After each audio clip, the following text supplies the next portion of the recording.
Crossover. Oh, killer crossover. Just crossover. It just crossed him over. Danced to another victim to the crossovers. Cross him up and sit him down. Crossovers powered by Everlevel Concrete. Repair in Omaha at everlevelconcrete.com. Hey, boys, how are we? Hello, Matt. What's up? Very happy to see you guys. I miss Hello. you guys. I enjoy talking to you guys. It's been a minute. Oh, wow. I miss you. You guys are very important parts of my life. Sort of talked to us on Friday. Kind Yeah, I don't know. I didn't have my best stuff. I didn't have my tip top curveball. Did you hear about what happened with him, John, on Friday? No, I What, learned how what happened with me? he on learned Friday? how his microphone worked. That was the big one. He first of all, at the end, the crossover ended a little earlier because he hit a cable and his microphone didn't work and he couldn't figure out how to get it back to going. Right. So that happened. But at the start, the band we could hear the band. Mhm. The crowd mic was a little hot It was hot. coming hot into mic. his Yeti. Yeah. So, Really? yeah. I did do the Jack Mitchell thing though, where it's like during all the breaks in the YouTube chat, I was talking to our people. I did hear was, that. Yeah. That was is some fun. Those are fun shows. You did that a was live random interview with Robin Washit. That was a Yeah, good it time. was just impromptu. Robin walked right by, and I just put the microphone in his face, and he gave a great interview. Yeah. like Probably 2 better minutes. than what he would have given today if he answered our call. Oh no. Sad. Here's the thing. He definitely texted me and said, "Hey, Uh-oh. Fred is like gonna go on, like is gonna have an interview at like 1:20. I'm going to be on it." The thing was, is I left my phone at my apartment today, and I told John before we went on the air, I left my phone at my house today. I have no remorse for it. I have None. I have no want or wish or anything like that to go back and get it or to look It's at. kind of freeing, right? It was incredibly freeing Isn't for it great? 5 hours just to be on my computer and to look on Twitter and like be focused on That's the the best show. part. It's like I was unplugged. I instead was online and on Twitter all day. I was online in a different I way. was doing my job. Like I Yeah. was doing my, like sometimes like on my phone, there'll be moments where like I get text or I like tend to Mhm. people or like answer other questions about. I didn't do any of that today, Mm. and it was great. I think I'm probably just gonna leave my phone at my desk during the I show. just texted you, so you'll have a fun little text to. Thank you. That's not a bad idea. But I and I don't think it affects the show in a negative way. I just honestly I just enjoyed it Sure. way more. This reminds me of the Paul Rudd line from Forgetting Sarah Marshall, where he goes, "Yeah, I don't even wear a watch anymore." And he goes, "Whoa, really?" He goes, "Yeah, because my phone has the time on it." Like that's how I am so free. No longer am I online except on my laptop. On my laptop. Right. Exactly. It really is. Arguably puts you more online than you It would does. be on your phone. It does. I will say this right now. Like I have moments where I will be at a restaurant Mm. and my phone is dead. Mm. And I can't be on my phone. And I'm thinking, how did people used to do this? John. Very easily. Like how Well, It back, was so easy. back when like- you had your outhouse in Fremont, you would just read the We didn't shampoo have an bottles, right? outhouse. We didn't. Oh, Like- I'm sorry. we You're didn't- just in the woods? No, we have bathrooms. What we have what flushing what toilets. did what did you when you were dropping the deuce? What were you reading? Were you I wasn't reading? Were reading you it. just thinking? I wasn't reading anything. I had to Thinking teach- about Nebraska I- in '86. You have one of those I penny would- novels I from would- the pharmacy? I would purposely go into my parents' bathroom and they had a TV that was right around the corner. It was one of those Awesome. consoles Nice. on wheels. Mm. And I would just literally just take the TV and turn around and put it in the doorway so I could watch It's like the Back Cubs to the game Future. while I take a Now dump. we can watch Jackie Gleason while we poop. That's pooping in the future for sure. Yeah. I remember one time, the only remember I have about the wheel TVs, they pushed it in like first grade and they're like, first black president's about to get sworn in. Gotta tune in. Wow, you said first First grade. I hate grade. that. Yeah. Good. Like I was young too, but first grade maybe. I was in sixth like- grade. They're like, none of you people have ever seen this man. You don't know who he is, but he's about to be the leader of the free world, and it's very important. Sit down and watch it. See, where I thought you were going is they rolled in the TV and you're like, hell yeah, it's either Bill Nye or Mythbusters or Magic Dude, School. Bill Yeah. Nye was, but now that's Bill Nye's my favorite drinking song because if you listen to the Chinese version of the Bill Nye Uh-huh. theme, it says beer, beer, beer, beer, beer, beer, beer Nye the science guy. Wow. Beer. I don't know if you're allowed to say that. No, that's what it was. So I have heard that version, and It's he's this is what it sounds like. So you start chugging your beer when He they're saying that. is Oh. just reading the lyrics I'm exactly how reading- they are. Yes, Okay. thank you, Nick. I just was wondering. That's what it was. That's Don't do that with any Kanye songs. Well, it was great when we talked about the story of OJ, and you go, "I loved that song." It's a good song. I like the song. Now, would you ever occasionally, if I didn't have the TV at my access, To poop. have you ever like you mentioned reading the shampoo labels? Mhm. Have you ever played the game where you tried to find every letter in the alphabet on the shampoo label? Oh, I don't think No. I did that game. No. Never heard of that. It is a challenge because you'd be surprised how few the letter J shows up on a lot See, of that was labels. gonna because at first I was gonna be like X or Y or Z, but it's like those are There's probably in ingredients. There's a lot of But a lot of J? it, but the letter J, unless the stuff's made in New Jersey, Or it's like It's got hard to jasmine find. in it or something. J is an underrated letter. It's a great letter. it's a great letter. It's a the great letter. finest people. It's kind of we a don't- pick-me but we letter. don't talk about the J enough because it's not like it kind of just gets thrown away, right? We obsess with the ABCD, right? Well, and sure, the yeah. LMNOP and the QRX and the the S. TUV, right? Like That's the alphabet. QRS, TUV. Yeah. We don't talk, but when we get to EFG, HIJ, like no one really cares. No one goes HIJ or EFG. Like no one really emphasizes that part. It's kind of it's a middling in the alpha. J is like if a 5 seed got to the Final Four, you know? Which It's like has kind of happened came out before. of nowhere. It's happened Well, the before. problem with J is it gets a lot of its usage gets usurped by the G Great point. The Because- better letter. because no, it's G is way cooler than J. no, not at all. It's a goofy letter. It's more you think of versatile. it. G is way more versatile yeah. than J. You can put G at the beginning and at the end of letters. You don't have a lot of letters that end at J. What?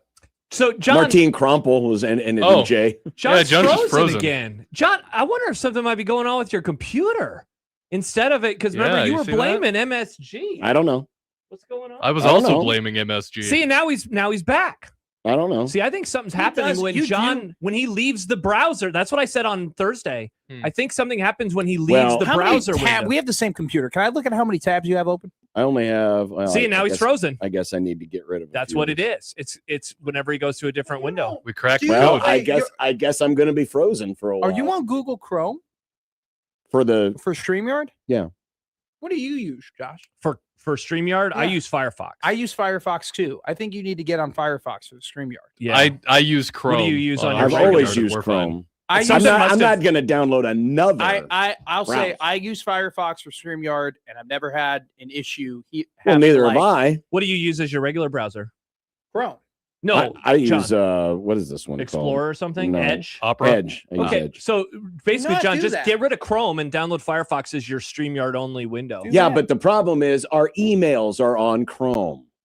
Well, I have multiple browsers open. You can log I- into Chrome on. You can log Yeah. into Gmail on. I a have different. both. See, this wasn't a problem earlier. So That's it's okay. So something- that's what happened. I've been like, why is John keep freezing? How old's your computer? It's new. That's a It's a new one. It's a new one. It's newer than mine. Chrome always has issues with StreamYard. I think I've never used it. I This personally, is the only program I've ever used. for not it. often do I tell Hmm. people to do as I do, especially people who are older and wiser than me. But I use multiple browsers during my show, and I use Firefox and Chrome. I use Because Chrome of- as my. Well, I do too. I use Chrome as my surfing one, Okay. and then I use Firefox as my show stuff because Oh, I accidentally closed Windows back in the day, and then I would hop out of the StreamYard. see, I will say I'm the opposite. I use Firefox as the browsing. I use Chrome as like the email and stuff. But the search engine on Chrome is way better because on Yeah, it's just Firefox, Google. it's Yahoo, and then you click the next thing, and then it's like different. On Google, it's always the same tab. Like you don't have separate tabs that open. Doug Ido says, "Did your browser run an update recently?" Yeah, like you said, John, you've been using Chrome for a while. I've been using it for a very long Yeah, time. something. My guess is there's a setting that basically once you leave it, it just freezes. Google Chrome has a G, Like fails at its job. Schaefer has some setting on his computer where it will go into not sleep mode, but his wallpaper or Mhm. screensaver, and then he'll also freeze. Weird. And so Schaefer always has to like hop back in and fix things. So, yeah, very strange. Timothy Chalamet got robbed yesterday. Oh, okay. Oscars talk. John, what are your takes? John doesn't You care. want to talk about someone John who got, loves the Oscars. You Are you want someone kidding? to talk about robbed yesterday? Aaron Judge got robbed yesterday. Did you see that catch? I didn't. I missed it. Tremendous catch. That was a great game last It was night. a little overrated of a catch. It wasn't like He took a home run away. It How can that be wasn't like overrated It was catch? like over the wall. Like it barely still would would have have made gotten it- over. So it still robs a home A run. robbery's a It robbery. When you was a rob a good home catch. run from Captain America, It was a the best really, player on the it's United a really States. good catch, but it wasn't like the greatest. Well, no, it wasn't a greatest catch. I'm It not was a saying it good was a one. greatest catch, the but it was a really celebration good catch. was awesome. The celebration was Oh, the celebrations was awesome during the whole game. I mean, the passion and the 2 o'clock, I can use a intensity of drop. this. it was one of tremendous. the better. The fact that I was on the edge of my seat in the 9th inning and it's March is incredible. Yes, Like that, the WBC has accomplished its goal it did. of making exciting baseball happen before the season. It begins. did. Happer with a comment that I've told you many times, Matt. Matt, you don't have to have a take on everything. You don't. You said that about Chalamet. You haven't even seen that movie. It's just everybody freaked out about him. Like, Yeah, but you winning can't the have a take Oscar on something right you after. haven't even seen. I've had plenty of things today that I didn't have a take on. I'm totally allowed and well within my right to have Well, a take triggered. on that. Yeah, Slightly no, that's triggered. BS. That's totally BS. Slightly Like, triggered. you didn't even hear my take. My take was that everybody talked about him winning the Oscar after that movie came out, which came out after Sinners, and everyone was like, "Oh my God, he's great, he's awesome, he's going to win the Oscar." And then what? Because he said he didn't like ballet is why he loses it? That's a hunk of crap. Didn't he say he didn't want acting that's to a turn into well-thought-out ballet? thing. Yeah, I thought that what he said was actually quite a normal opinion. He's like, I don't want my The acting community is the most sensitive people in the world. That'd be like And if I said, like, I don't want radio. What's a form of? I don't want to say anything offensive to newspapers. It's like saying Morse code. Why they isn't don't in- exist anymore? Morse Okay, code I don't want isn't radio in- to go to the way of newspapers. That's not mean. I think newspapers would be like, yeah, that would suck to lose relevance. I've said this all the Yeah, time. right. I respect writers. I don't want to write. I don't love writing. It's you not go. something I want to get into. That's Yeah. kind of what he said. I thought about when ballet. he wasn't saying that ballet is bad. I thought he was saying, I don't want movies to lose their grip on culture because people don't go to the theater Yeah, anymore. that's how I took it. That's a normal opinion. to It's a have. very So normal says- I opinion. love going to the movie theaters. I hope that they continue to exist. It makes me sad that fewer people are going. John doesn't ever go to movies. No. Makes me sad. I love going to movies. I do like. I wish I movies. went to more movies. They're just a little too expensive. Yeah. Yeah, really. Didn't you have the movie club for a That little and they bit? don't make enough that go into theaters anymore. No, Most they of them- do. Most of them come out on streaming. No, not anymore. All the movies Oh, that I want to see the are in n- the Yeah, theaters. but the number of movies that go to the theater are far less than they ever used to be. I'll say this: what I mean, think for sure, me, but- what killed the theater was the prices of popcorn, drinks, and candy have kind of ruined the movie theater. Wow, experience. really? That's what ruins it for Because you? I have well, the tickets are the tickets, but it's like the fact that if I want to be satiated during a movie, I have to spend There's a- another $20 on a drink and a popcorn. There's a should get the- pretty easy fix for that. Well, I know you bring your own things in. You Like, do the that's- popcorn thing that we You did last year cheat. for Marcus. You get the popcorn bucket. Yeah, that's smart, Dude, it That's was probably- awesome. yeah. It was one of the best purchases we ever made. I'm sure. Yeah, I mean, But that's then you got to get through the whole damn thing to pay for it. And then No, go get it because you again. get so it's $5 every time. Then you would go, and they would give you basically, like Five Guys, how they give you extra fries, and Yeah, Nick yeah. gets mad. I do. That's get what they that. do with popcorn. That you can't even fit the bag that they give you for the bucket, which is Really? awesome. So then you get more Yeah, popcorn. we've gotten those bags before. Yeah. They're nice. It's sweet. You guys heavy on the butter and salt on your popcorn? Oh, yeah. Well, I'm gonna salt Light up. butter. I'm gonna salt up our Light popcorn. butter. Well, you I like don't- more- You I don't like need more- to salt it anymore. It's already No, salted. you need to salt it more. I like more This is butter. what you do. No, come Matt on. knows how to get So popcorn. You get here's what. Yeah, do. you know grab- how to play right into the hands where you got to go and get you grab, copious amounts of soft drink to get rid of all that salt in you your grab mouth. the popcorn, right? It's a You take psyop. you take a pretty sizable your hand. You take about a handful and you shove that down your mouth. Just, you shove it down, right? You make a little space. All right. What the hell? Then you put the butter, you butter it up, add a little bit of salt. You now wrap up because you got a little divot in the bag. You wrap it up and you go, all right. Then you open up the bag again.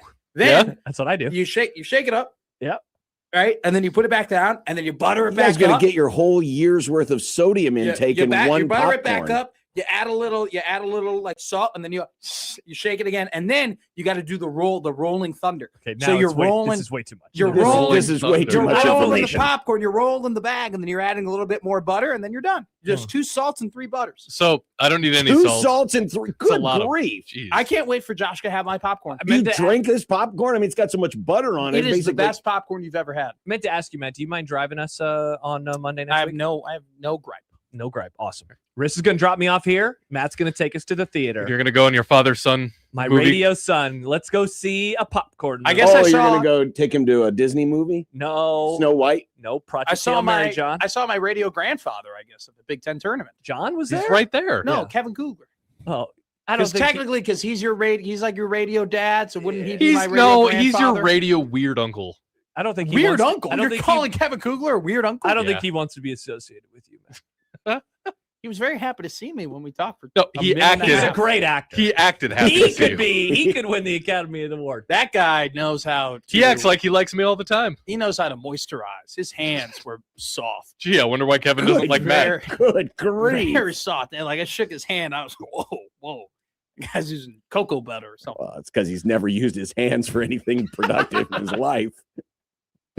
He's building charts. I mean, once he crashed through that ceiling, he was like, "I'm done. I'm done using my hands." No calluses, no moles, no nothing, no rashes. I was just good, so solid. Definitely none of your hands. I was just Yeah, so no. glad that he was relating to his audience late in that. What was the last game he was? Who was playing in the last game on Friday? It was UCLA, Michigan yeah. State. Yes, where there was a play, where the guy comes down with the rebound and he's swinging his arms, and they have the cylinder rule, right? Mm-hmm. Where you've got that space, and he made a reference to get smart and the cone of silence. It was like the youngest people that know that reference are in their 70s. I know Get Smart with Steve Carell. Yeah, was he referencing the remake with Steve Carell? Highly unlikely. The original Get Smart was a show from like the 70s. There's an original Get 60s, Smart. actually. Yes, 60s. Wait, It was a show. Yes, it was a TV I had Yes, no show. it was idea. a I thought TV Get show in the- Smart was only just. It was one of the first big things that Mel Brooks ever did. Hmm. That was I had no Mel clue. Mel Brooks. I thought Get Smart was just only a 2008 Steve No. Carell, Dwayne the Rock Johnson. No, that Movie Club was a Anne remake of a Hathaway. television Wasn't show. Anne Hathaway in the movie? She was. I agent- only I saw don't it remember. once. She was Agent 99. By the way, Jake writes, Matt, 2 salts, 3 butters for popcorn. Also, Matt, diet starts tomorrow. I mean, Yeah. not today. I'm going to Shucks today. I can't believe you add that much salt to the popcorn. They already You salt. don't need that much more salt. I think you do need more salt. Once you put the butter guys on are it, it weak. needs more The salt. butter I has like salt in it. But you need a little extra salt. I like more butter to You my got butter to salt ratio. Soy boy and beta boomer over here. No, We don't want to put more I have salt. nothing Man, against. my blood levels, my cholesterol is super high already. No, I'm I not just- gonna put I more just don't- salt I in just my don't need my popcorn. mouth to I'm dry beta out when boomer I take a John bite of Bishop. popcorn. I don't need more butter. I eat Cheerios for breakfast. That's what you sound like. So then I also like to get peanut M&Ms and do the same thing. I like to make my little divot, but instead of more salt and butter, peanut M&Ms. Cool. Yeah, Nice. delicious. Good for you. Mhm. I don't like candy in the popcorn because I feel like the inconsistency of textures where I have to like widen my fingers to like make up for the fact that the candy is round and yet the kernels are curved. I think you think too much about the how way, to eat Well, popcorn. nothing else is stretching your fingers out, so why not? It took These Matt, fingers are straight. Matt, how long have you been our coworker? 15 months now? A 15 year. months? A Okay. year and 3 months. So my 15 my months, yeah. anniversary is December 8th. All right, so Okay. it took 15 months, but John, I think we can officially say that Matt is now an employee of the Zone because we have his first truly weird food take. That is the incredibly texture weird. of popcorn and candy is too much for Matt's hands. Yes. We have reached Matt, congratulations. Thank you. You are now one of us. It took until now, but you are here. I think it took me 8 months to really feel a part of this. Yeah, well, it's But like I was actually doing radio shows for like just 8 months. Yeah. Yeah, well, 7 extra months, and now you really are one of us. Now I'm one. It's too. It's It takes a first weird food take for you to be. I Well, I know. don't know if it's not so much a weird food take. It's just a weird reason not to like. That's true. I mean, It just I I, doesn't. related to I food. understand. I don't like putting candy in my popcorn. Because of the texture in your fingers No, and spreading It I out. doesn't- just, it I just, doesn't you know, make- if I it's want like- the candy, I want the candy. If I want the popcorn, I want the popcorn. It's Wait, but I I thought you don't. I like don't. sweet and savory. I do, but it's not with the popcorn. Not See, with because the people popcorn. make fun of me. I don't want to have bacon with my syrup, and everyone's like, "You're a freak." Candy and popcorn is like the OG sweet and savory. No, it's not. No, it's I think not. so. The OG sweet People and have been savory. putting syrup on their sausage long before they were putting candy in their popcorn. Full That's question. Fair, I guess. You got me. The OG sweet and savory is when they were putting sugar on their Spam during the Great Depression because they needed to get more You think glucose that's in the their body. OG? I was making a Great Depression joke. Okay, yeah. Yeah, I mean, was there were ins- many more years. I was before insulting that. John's childhood. Oh, okay, I get it. Well, that's funny. I'm good with that. That was good. That was easy. Kenneth, that was hey low-hanging baby, you fruit. putting syrup on your sausage? I like. Well, isn't Put some syrup on my what sausage. pigs in a blanket is just Well, that's Sausage sausage wrapped in pancakes. and then you Yep. put syrup on it, right? Sure. Yeah. That's great. It is good. My grandpa used to have that every morning before we would do farm work. How long did he live? He just died like 6 months ago. No, I know. And how many years did he He was live? born in 1941. 59, so that's 70. It's 85. He was 85 years old. That's awesome. Because what I was trying to say is that doesn't sound healthy. What? Here's a Pigs in a shovel. blanket? But Here's a- every day? I mean, it wasn't. It was when I That's was not there. so When bad. I That's would not go terrible. there, It's a Every day. compliment that you looked it at was either 85. pigs in a blanket or an egg sandwich. Nice. There are a lot worse things that Sure. people have. He was I mean, also- George Burns famously smoked, and he lived till he was 100. He was a farmer, Josh. He was out there all the time. Apparently, yeah. He was in the trenches. Like our new listeners in Western Nebraska. 97.7 The Zone. It is so Sports great. Talk and Rock. It is so great to have all these new people tuning in and hearing us. And going, who are these idiots? I'm Josh. And why are they on my radio? My parents And are where from, are the hog reports? my parents are from Western Nebraska too, so they were from Kearney. Very exciting to have all these folks tuning in. Check out our YouTube channel. One with Western Nebraska, Josh Peterson. 1620 The Zone TV. Mm-hmm. Yeah, I Shout was out. plugging the YouTube channel. Nice. Do I get a thank you from the director of video? Yeah. I Thank love you. now that we have appreciate this that. this broadcasting hole that now exists. What, What do you mean? 179th Street? No, basically Lincoln. Oh, yeah. Oh, that place yeah. too. We have this broadcasting Lincoln hole is a that hole. exists. I thought you were going to say just the little crossover into Council Bluffs. Yeah, west of like 72nd. Is that what you were talking about there? Listen, if you have It's a a little tough. superior vehicle like I do, I get 1620 just fine. I have a. It's all about getting that shielding. Got to have that AM radio I shielding. can get it at my house. I have an 11-year-old car, so I don't get the highest quality of reception. It's a nice My car, car's a though. 2014, and I still get fine reception. Josh's, You want Josh's gets radio. You want a Berlin. cookie? No, I don't know what's wrong with your car. It's not an age thing, though. Well, look at Mike. I'm in Hastings today telling everyone about 97.7. Look That's at that. right. People have been demanding we've been on the FM dial for And years. now and we now we are. are. And now 120 miles away. I'm proud to be the only source of F1 information in central Nebraska. You're not the Bummer. only You're source. We getting talked it about- from me. We talked about F1 today. Kimi Antonelli won the Chinese Grand Prix. See, I just spoiled your You- bit. I just gave the information before Sean, you did. I am the first source ever of Western Nebraska F1 news. we almost made it through Kent Wolgamott on Friday. Like we got Well, so we close did the to week the end. before, And then too. at the Kent was like, and F1, and it was like rats. We Yep. did it again. It happened the week before, too. Unreal. Ken and I have become very good F1 friends. Yeah. It's nice. It's nice to talk Well, about now it. that he's retired and he has time to, Watch a the- race at watch- 2 a.m. in the watch morning. These frivolous, weird things. Remember that one car I told you about that they were worried about nerve damage happening to the drivers because of the vibrations? Nope. It happened. They had to retire the car because the steering wheel was vibrating too much. Did they give the car a gold watch? Is that the first Yes. time people got Nice. mad at something vibrating too much? That reminds me, I just watched the episode of Curb where Mm. his seat bounces up and down. There was an episode that I was thinking about recently. Oh, so we've been watching there's a show Shrinking on Apple. Very Yeah. good show. The Harrison Ford character has started to develop Parkinson's disease, and Michael J. Fox has shown up, which Oh, reminded me no. of one of the all-time Curb Your Enthusiasm episodes. Which is my next episode. Oh my gosh. So Michael J. Fox, you know who Michael J. Fox is. He has Back to the Parkinson's. Future. Yes. He is his upstairs neighbor. And Larry the entire time thinks that he is exaggerating his Parkinson's to troll Larry. He's making noise he hands him a Coca-Cola that explodes all over him. Oh man. Very funny. Aren't they doing a new Larry David thing where he does Yes, a they bunch are. of sketches? Wait, he has another show? Yes. What? It's about the Coming this June, it is called Larry David through America. Or something. it is called Life, Larry, and the Pursuit of Unhappiness. It's like six different shows he's doing in June, and it's about American history. It's like Larry David in different moments of American history. I missed this news. This And is so great it's, news. It's him having his curb problems, but in like 1776. Yeah. Oh, that's Yeah. And funny. apparently, going back full circle, the Yeah. president you watched get inaugurated is going to make a special guest appearance. Okay. Wow, how did I miss this? Wow, Barry It O. came out over the weekend. Yeah, I have it saved to watch There's later on. was there not a trailer or There was. There was a trailer. It was I didn't watch the they were trailer. recreating the World This? War II. Yeah. Yeah, getting VJ Day. Yeah, I don't have it. And how Larry was trying to get a kiss from somebody, and then it was like, I don't want your. Well, it premieres on June 26th.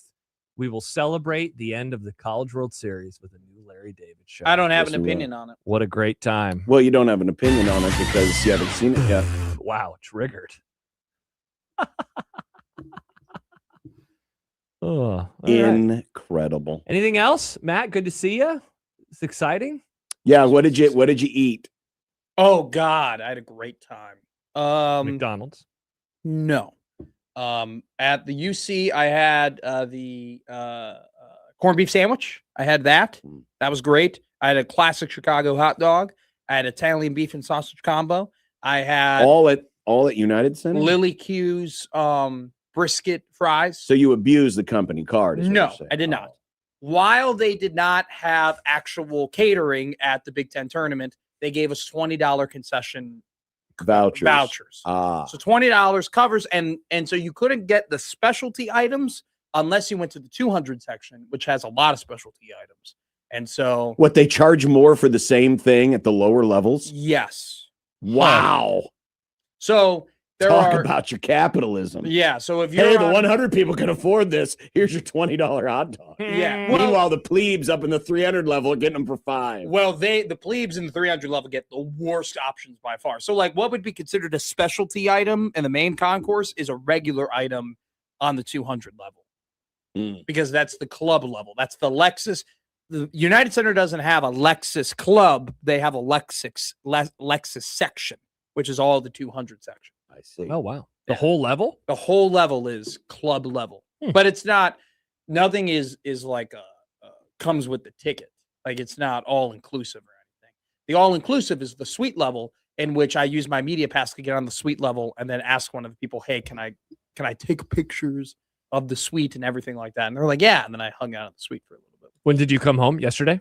Yeah. You beat the worst. You beat the bad weather? Barely. The worst landing of my life. Yeah? It's terrible. It was awful. We were coming in and the pilot was like, we're not taking the seatbelt sign off. Like, we are not going to find any smooth air up here. It was tough. I watched The Godfather, though. That got me through it. How much of The Godfather? He's about to go to Louis. Yeah, that's about as far as you're going to get. Yeah, what's that, 90 minutes in? Yeah, if that. He's about to go to Louis and take out Salazzo and the police captain is his plan. By the way, speaking of the bad weather, there's still a bunch of cars strewn out all over the place on the interstate from that pileup yesterday. Really? Yeah, they're off. I mean, they're not on the interstate. They're off the side of the road. But wow. I saw that yesterday and I told my wife and she was like, no. I said, no, it's right here. I'm reading it off the Lincoln scanner. It's like, people are stupid. We went from 18,000 feet to 12,000 feet in maybe 60 seconds. Like Did you actually see the no, but we just altimeter? Because he found a little pocket of air and he's like, we're gonna hit this thing, and just slammed it. The last time we went to Vegas, I flew back on my own while Happer and Josh stayed behind for the. I went to Denver. You went to Denver. A similar thing happened where it was kind of crappy here, and we went from probably 16,000 to 20,000 feet or whatever. Yeah, 16, whatever. Very fast. It hurt my ears so bad.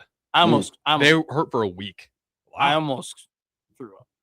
Wow, it was very bad. I got still barf bags on the airplane. They do, yeah. Oh, of course they do. Yeah, they have to. What are you supposed to do with that after you use it? You curl it up and you go, "Hello, somebody take it." Ring the thing. Yeah, ring the thing, and then I mean, they're kind of used to it. The stewards on the planes, they're kind of used to it. Matthew writes, why is John's video feed frozen like he's eating a handful of Matt's popcorn mix? This is so weird how this has just become a thing. Uh-huh. I guess I don't know what to do now. We gave you a recommendation. You just didn't like it. I don't want another. Because I don't think it is just like specifically a Chrome problem. Let's find out. See, I'm using Chrome in multiple tabs right now. It's a Chrome on John's computer problem, is my guess, Nick. Well, when I grab the candy and the popcorn, it's like the claw when it grabs a plush doll and it just slips right through it. Like my hands just slip through the candy. I don't know about that. I kick ass at claw machines. I won 2 of them this weekend. You won 2 of them. Wow, 2 things from the claw machine. 2 things I'm from the claw guy. machine. I did pinball too. He's a pinball wizard. Yeah. Love pinball. We used to go to Sandy's in Lincoln, and they had a Family Guy pinball machine. I love. And I would they'd all be playing karaoke, and I would just be going ham. Sandy's was my favorite place. Dude, college. Sandy's was the best. A pitcher of Elk Creek water. New Year's. They watered it down. What? It's not as strong as what it used to be. Right. They changed the ingredients. What? That's disappointing. You don't get hammed off it as much as you used to anymore. Nick, you ever have Elk Creek water? No. Oh, man. It's a game changer. I've heard of it. Honestly, you know what it is? Elk Creek water is a great breakfast cocktail. I used to make that. It's called a screwdriver. But better. Because there's other stuff. I think it's in better. There's Everclear. There's gin. So there's vodka. The rumor is that they the Everclear. I have a better recipe. I started making it at home. Yeah. And then orange juice with a splash of Sprite. Have that with a breakfast burrito Oh, and you're 20 whatever and you don't have any responsibilities. God, My- those were the my days. I don't Three- drink Everclear anymore. my three favorite just a little- bars were Brothers, Sandy's, and Zubar. Mm. And I love Zubar because they had old style. And it was one of the only places that I found in that area that had old style. So you go there. And they had a Thursday live karaoke where you can do karaoke with a band at Zubar. I forget which bar was Zubar. Zubar was the one that was like closer to P Street, right next to like. That's the one where Racing all the Canes is. local musicians or the traveling musicians would come through. Kent's been there. They have a lot of zillion local. times. They I don't have. think I went to Zubar. They very have like a much. Zubar celebration every year. Or Schaefer would know a lot about it. What was the one that had the cages for dancing? That was Fat Toad? No, Fat Toad. So that's where I would go That was sometimes. down. That was down. Oh, the street. Zubar's that jazz place. I've seen it. I'd go to Well, Fat it's not really. Toad. It's jazz. I mean, it's all kinds of music. Fat A Toad was- lot of Sorry, musicians- blues, not Yeah, jazz. blues, jazz, country. I mean, Go to it's- Main Street very often. With That the got upstairs dancing place. that got closed down Really? my sophomore year. That's too bad. My junior year. Sophomore year, Main Street was the place where it's like they would let underage kids in, but you couldn't drink. Yikes! They had 32-ounce dollar rum and cokes on Thursdays when I was in college. See, apparently Main Street had maybe some of the not a best dollar. deals, but by the time like I actually turned 21, it was closed down. Was Brothers still for a bunch of D-bags? That was our bar. So That was probably my favorite bar that we went to. yeah. Yeah. So My- you answered the question in My the whole, affirmative. my whole friend group like worked there, and we would go there a lot. We always started at Brothers. Brothers was like our bar. Yeah. Brothers Bar and Grill, BBG. Okay. Cool. was- I mean, I'm happy you liked it. Long Yeah. Island Ice Tea pitchers, Oh. $5. All right, They John's took back. away $2 doubles though on Thursday. No more $2 doubles. Sad. It's called the mute button. Yeah, I know, but All right, John. it's not. It's not activated when I'm using a new tab. All right, so let's go into a different browser and let's see what happens. Well, but I'm still using Chrome. I'm using- it works. I'm glad So your it's- guys' bars are still around. It works, John. that You you just like. left I the don't window. think my bars Well, are really going to get closed down anytime soon. Like Iggy's was great and Duffy's was great. Like I think O'Rourke's is still around. I'm pretty sure down there on O Street. I don't Like think that was a place I went to very much. Barry. Like I think for a What's while the place it's that had not the gonna- big fish bowl? The one place we used to go to a lot. Duffy's. It was a place called Gotham. It was like a Batman themed bar, and it's Nice. closed down, and it's now something completely different. It's actually kind of impressive. My main bar was Lookout. I would always go to Lookout, but it didn't survive COVID. That made me very Lookout! sad. I missed Yeah, I Lookout. never That went to place Lookout. kicked ass. Yeah, I think Brothers is like if Brothers ever got closed down, that'd be tough. That would I don't suck. like have a bar anymore. That was my bar. I didn't want to find another bar after that. Well, Well, it happens. time you'll to be say all right. goodbye. It's Time. time to say goodbye. Goodbye. For the summer. All right, Mr. Narwhal. Great reference. Hope you find your dad. Have a great day. Have a wonderful. What a great day. crossover. It was a good one. Powered Oh. by our friends at Everlevel Concrete Repair in Omaha at everlevelconcrete.com. Everlevelconcrete.com. A great place. All right, here we go. It's a new week. And Matt just hurt himself. Incredible. Looks like he won't be playing on Thursday. Nope. 16-20 the zone.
KOZN. Unsportsmanlike conduct on 1620 The Zone. Husker athletics, Creighton, and yes, UNO. Don't miss a moment, they'll give you your fix. They're on every day from 2 until 6. Spend your afternoons with John, Josh, and Nick.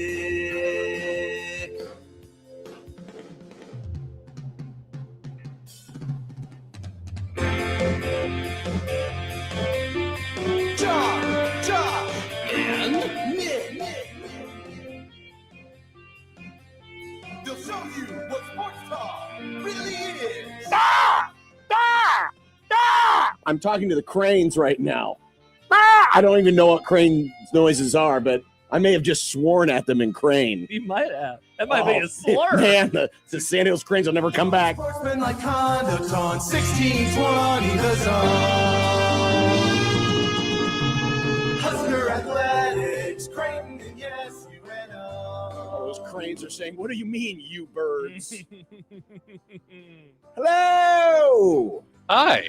Welcome to a new week of the Grum on 1620 The Zone. And if you happen to be somewhere in central Nebraska right now,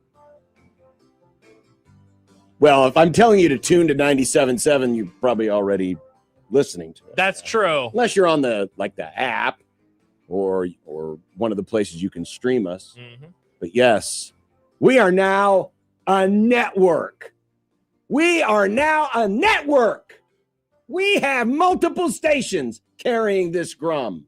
For the first time ever, Wow. we are a network, which means we have to come up with a network out cue.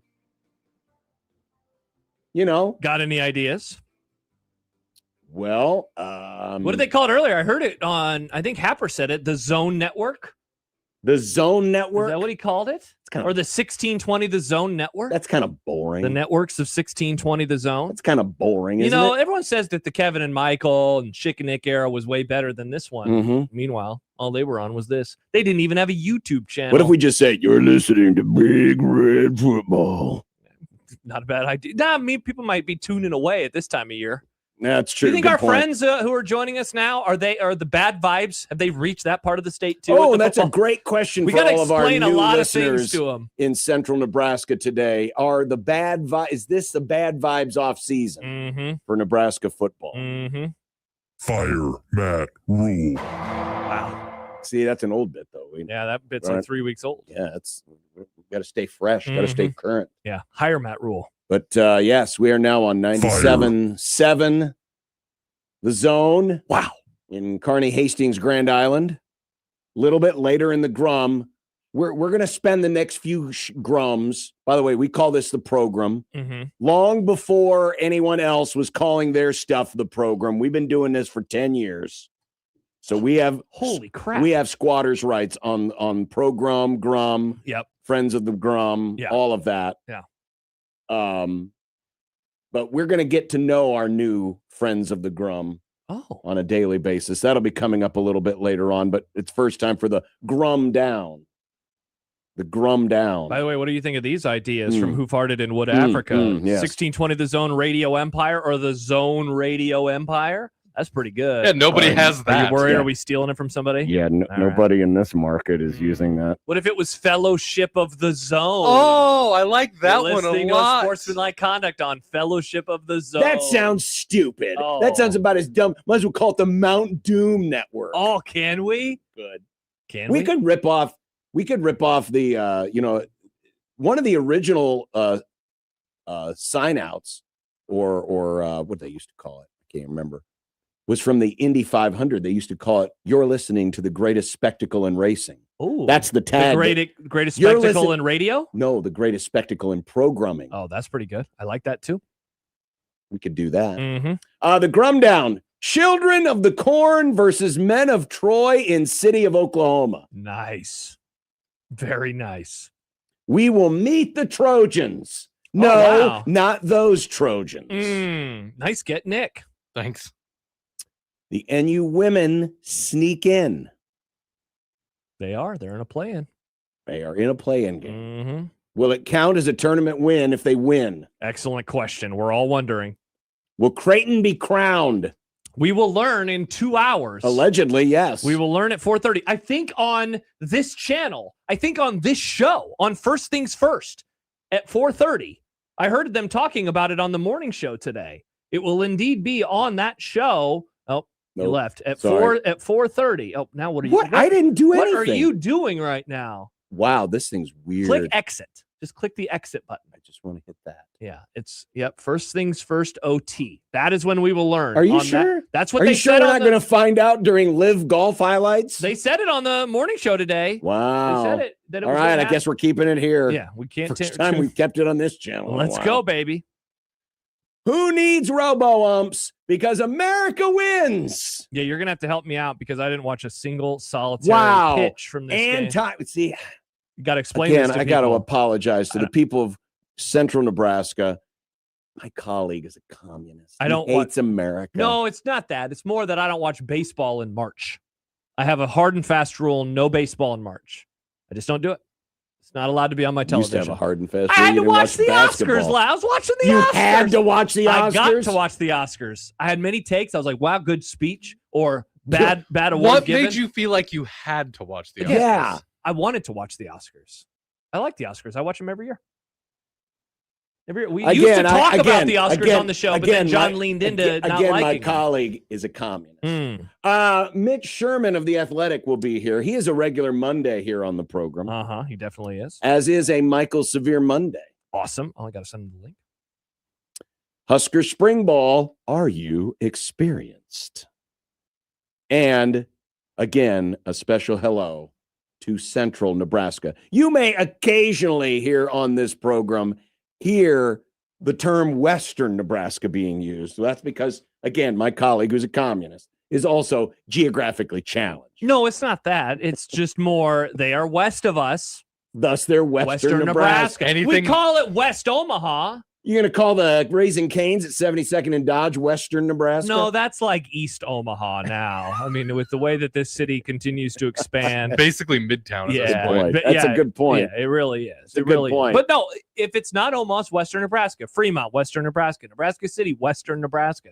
They're south of us. Yeah, Shadron, that's southern Western Nebraska. Nebraska. You going to get mad at me for saying Shadron is Western Well, Nebraska? yes, that literally is Western Nebraska. They're in the Ogallala. panhandle. Ogallala. Sorry, you're still throwing me off with Nebraska City, Kearney, Hastings, Grand Island. Lincoln, all the Western Well, it's Nebraska. that superior Omaha is in Ashland, us that, you know. very superior about this. Yep, for sure. But again, special welcome to those of you listening in on 97.7 The Zone. Rock and sports talk. As soon as this Grum is over, you're going to go right back into Led Zeppelin and AC/DC. Oh, is that true? Well, I don't know What kind of rock? Yeah, Well, I don't think it's an oldie station, John. They're not going to play those two. You want to bet? They're going to play the best. It's the a best rock station, not an oldie station. We don't affiliate with radio stations that don't play the best rock, which is why you'll never hear the Scorpions. It's early morning. Can we find out if they will start the next show with the Scorpions? Here I am. That's what I want at 6 o'clock tonight. When we Why do you log want on. to drive Rock people you away? like a Why do you want to hurricane. drive people away? I have an idea. Maybe to help aid in the transition, our whole last break can just be "Rock You Like a Hurricane." Does this mean now we can finally play the real music again? Not on YouTube. Not on YouTube. God, I hate you, YouTube. I hate my- YouTube. John, YouTube. All of my great bumps. Oh, I'm off. All of my great bumps can be heard in Central Nebraska because they're famously not on YouTube. That's exciting. What? They don't have YouTube in I mean, they might. Central I don't Nebraska? know. You guys are going to be blown away. It's a really cool website. A lot of funny videos. You can just watch stuff. Trailers. 1620 to Zone TV. Commercials. Subscribe. Watch old TV shows. It's tremendous. Mm-hmm. It's absolutely tremendous. You know what else is tremendous? This is good. Now, this is a different week for us because this is the week where Thursday and Friday we are gone for tournament coverage. Yeah. On the Westwood One radio network. And despite what you may have seen from some places, Nebraska's playing in one of the first games of the day. They are. Not one of the middle games of the day. Yeah, can we? One of the first Are we gonna games make the fun day. of anybody for that today? Oh, That's we the other thing. I probably can't wait will. for our audience to realize is we make fun of a lot of people. Equal opportunity. We are equal make fun of opportunity. Nebraska. We, make fun of Creighton. we do like to make fun of things. Yeah. I really like to make fun of Nebraska. Yeah. Go Hawks, by the way. I'm from Iowa. See, that's the nice thing about everyone out there in central Nebraska is you're a lot further away from Iowa. The smell doesn't reach you as strongly as it does here. I hope you enjoy my Iowa smell. I smell great. It's like corn and Casey's pizza. I mean, we got those things here now too. Yeah, that's true. I mean, Iowa can't claim those things anymore. They belong to everybody now. Yeah, that's true. Everybody. But it all started in Iowa, including corn. The birthplace of corn is Iowa. People forget. The birthplace of corn. That's where corn came from. I don't believe you. Iowa. Don't Don't know believe about that. Don't believe you. That sounds a little off. Mm-hmm. Just a little bit off. Mm-hmm. So we got a lot to come today here on the program. I have done a bit of a diving in to the men of Troy, the Troy Trojans. Will Fred Hoiberg, if Nebraska wins on Thursday, will he say, "This one's for Scott. You think he'd say that? This one's for Bunchy"? Was it Bunchy who started that game? It was. Andrew Bunch. I have a famous screenshot from that game on my computer somewhere. Frost being all triggered. He was not in a happy mood. Yeah. When wasn't he? They missed a field goal and he was really upset. He was. Although, okay. They started Bunchy. There were people who were like, the offense could be better because he knows the offense more than Adrian Martinez. The offense. That opinion was bad. By the way, really quick, I need to apologize to Scott Frost. I had an opportunity to really play Golden Tee this weekend, and I get it. So, Scott Frost, I'm sorry. I understand why you wanted to play it all the time. Interesting. Yeah, this could be the revenge for the Andrew Bunch game. Closing in on a decade ago now. No. Yep, year and a half. Wow. 2.5 years away. Ow. Yeah, for sure. Dang. Yep. Be here before you know it. Harsh. Yep. The good news is at least someone's going to get their first tournament. That is so exciting. And I'm sure everyone around here will be very happy for Troy if they were the ones that got it. Yeah, we're so happy that man. you got your first If not tournament us, at least win. it's At least you. it was you. Yeah, at least it's you. It's kind of like, rooting for a Browns Cardinals Super Bowl. Well, at least if we couldn't get it, at least you could get it. Mm-hmm. Yeah, for sure. Ugh, For sure. be a gross ass Super Bowl. Yes, it would. Mm. A Browns Cardinals Super Bowl. Yep. Dare to dream.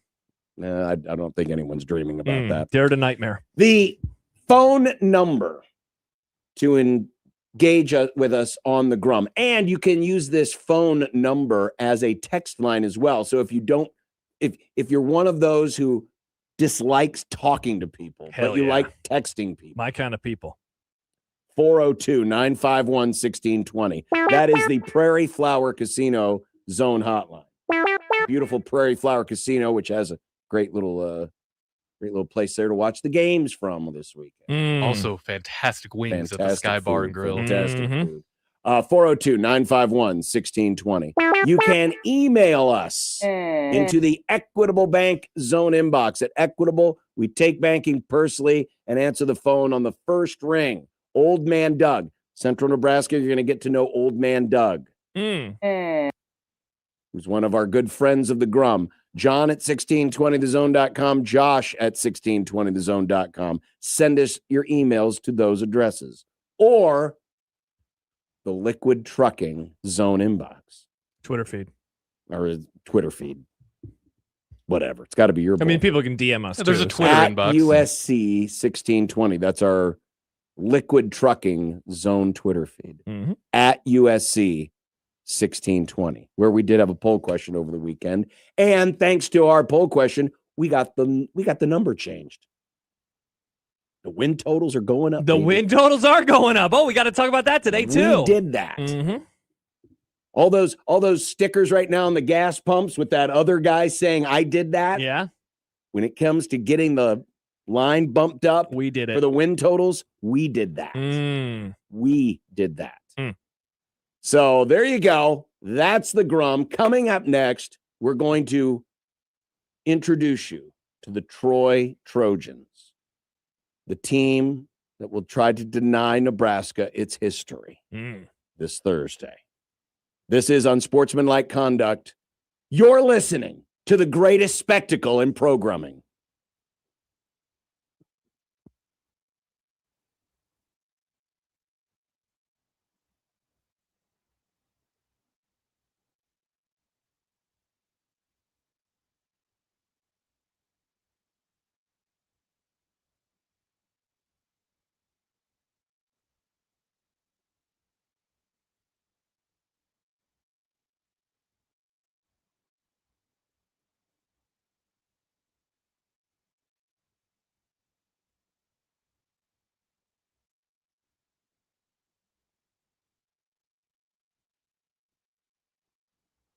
Of Mortgage Special.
The other exciting thing that our new friends in central Nebraska get to experience is the Omaha Food Fight. Presented by Union Bank and Trust, our round of 64 is underway. The field cuts in half as the first round voting will end Wednesday. And then Thursday will be the second round, and so on and so forth. Go to 1620thezone.com to vote for your favorite restaurant. Awesome. 1620thezone.com. It's the place to be. Just as the Paycom Center in Oklahoma City will be the place to be for a lot of fans of college basketball on Thursday. And now it is time to meet the Trojans, the team that Nebraska will have to face. Meet the Trojans, the men of Troy. Offensively minded for certain. This is a team that has put up some pretty decent offensive numbers this season. But with that means they're a little defensively challenged, though a lot of their bigger scoring games all happen very early in the season. Their best win of the year, San Diego State, beat them in 2 overtimes. They played back-to-back games. They played the equivalent of, let's see, I got to do 5 times 5, 25. They played the equivalent of 2.5 games in 2 days.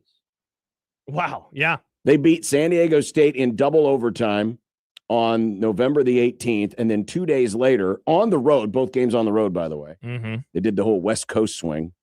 They lost in 3 overtimes to USC, each game by 1 point. That USC game is probably, it's against one of their better opponents for certain. San Diego State is easily their best win of the season. But after that, it was mostly Sun Belt opponents. The men of Troy are led by Scott Cross in his 7th season. He's a former assistant under Jamie Dixon at TCU. 5 straight 20-win seasons. This will be their 2nd straight NCAA tournament. They made it last year. They got blown out by Kentucky in the first round. But we'll talk about some of their personnel in just a second. Looking at their raw numbers. And for those of you watching in on our YouTube channel, we've got our YouTube channel. Go to youtube.com. Just search 1620 The Zone. You'll be able to watch our Grums along with us. But as we said, offensively, pretty decent. Pretty decent, especially for a mid-major team. If there's one area, if you're a Nebraska fan, that should concern you. Rebounding? Offensive rebounding. Mm-hmm. Been a talking point a lot, though, the last few weeks with Nebraska. They are they rebound about 35% of their misses, which is a mark that is top 50-ish in the country. Whereas Nebraska, on the other hand, they don't do that particularly well. They only rebound about 26% of their misses. And we've seen these games. We saw it on Friday night versus Purdue when the game was getting a little close late. Mm-hmm. Purdue was able to get some offensive rebounds. They were able to knock down some threes, and they were able to pull away and win comfortably. So if there's an area that you should be a little concerned about, it is that. They like Nebraska. I mean, stylistically, there are some similarities. Nebraska shoots about 51% of their shots from 3. Troy shoots about 46% of their shots from 3. They're not as good by percentage. 33% make to Nebraska's 35, but stylistically, they do shoot quite a few of them. They also assist on more than half of their buckets, so that's top 70 in the country. Their tempo is about the same as Nebraska's, roughly about 65 possessions per game. So it's not, an overly fast tempo. If there is another area where they're particularly good at, 3-point defense, they're top 50 in the country in 3-point defense. Their opponents only make 31% of their threes, just as Nebraska's is top 8 in the country. That will be quite interesting, given Nebraska's prevalence for shooting the 3-pointer. Correct. And you said it, like them wanting to slow the game down. I know they talked about this a little bit on Happer and Schaefer today. what if it's starting to look like the Iowa game did in Iowa City, where it's 18-14 late in the first half, and you're just frustrated because the offense has not gotten going and the game is getting slowed down and it's getting clunky, and they're picking up those offensive rebounds. Right. And one of the advantages in theory Nebraska is going to be the crowd. How do you take a crowd out of a game? Obviously, a big lead early is going to do it in one way, but the other is you get those extra possessions where you're sucking life out of the gym, where you're suddenly having a possession that can last over a minute and a half because you're continuing to get offensive rebounds. That would be a thing. Those two things would be something I would be worried about. So you look at extra possessions. Well, we talked about offensive rebounds. What about turnovers? Offensively, Troy's pretty mid when it comes to turning the ball over, 200th in the country. They're pretty mid when it comes to forcing turnovers. Nebraska's better in those categories. So if you want to get extra possessions, thus kickstart the offense, there might be an advantage there as well. But offensively, it's a pretty good team. But defensively, they are challenged. Their BART index, they're only 181st in the country in defense. So while the offensive numbers kind of match ups, the biggest difference is defensively, where Nebraska has been much better this year than has Troy. Now we get to meet the Trojans. And some of their top players, Thomas Dowd, 6'8" forward, has been their lead scorer this year. He averages a double-double, almost 15 points a game, 10 rebounds. Some of the deeper scout. By the way, like Nebraska, Troy is an older team. They got a lot of second and third year guys who have been in the program for that long. And a couple of the transfers they brought in are long in the tooth junior college players. So they're an older team as well as Nebraska is. So a lot of these guys all played in the tournament last year for Troy. Dowd was one of them, third year Trojan. As you can tell by his numbers, good rebounder, good from two. Now, his three-point percentage is only 33%, but he shoots as many threes as he does twos.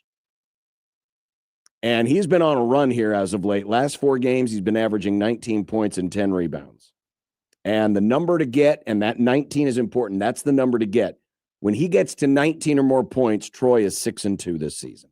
Interesting. So if he has a big... That was Dowd? That's Dowd. If he has a big day, it usually means good things for the Trojans. Okay. They've got a pair of brothers, Cooper Campbell, got 2 brothers playing together, Cooper Campbell and Kobe Campbell, both guards. Have you heard what they call them? No. The Ginger Brothers. Nice. Yep.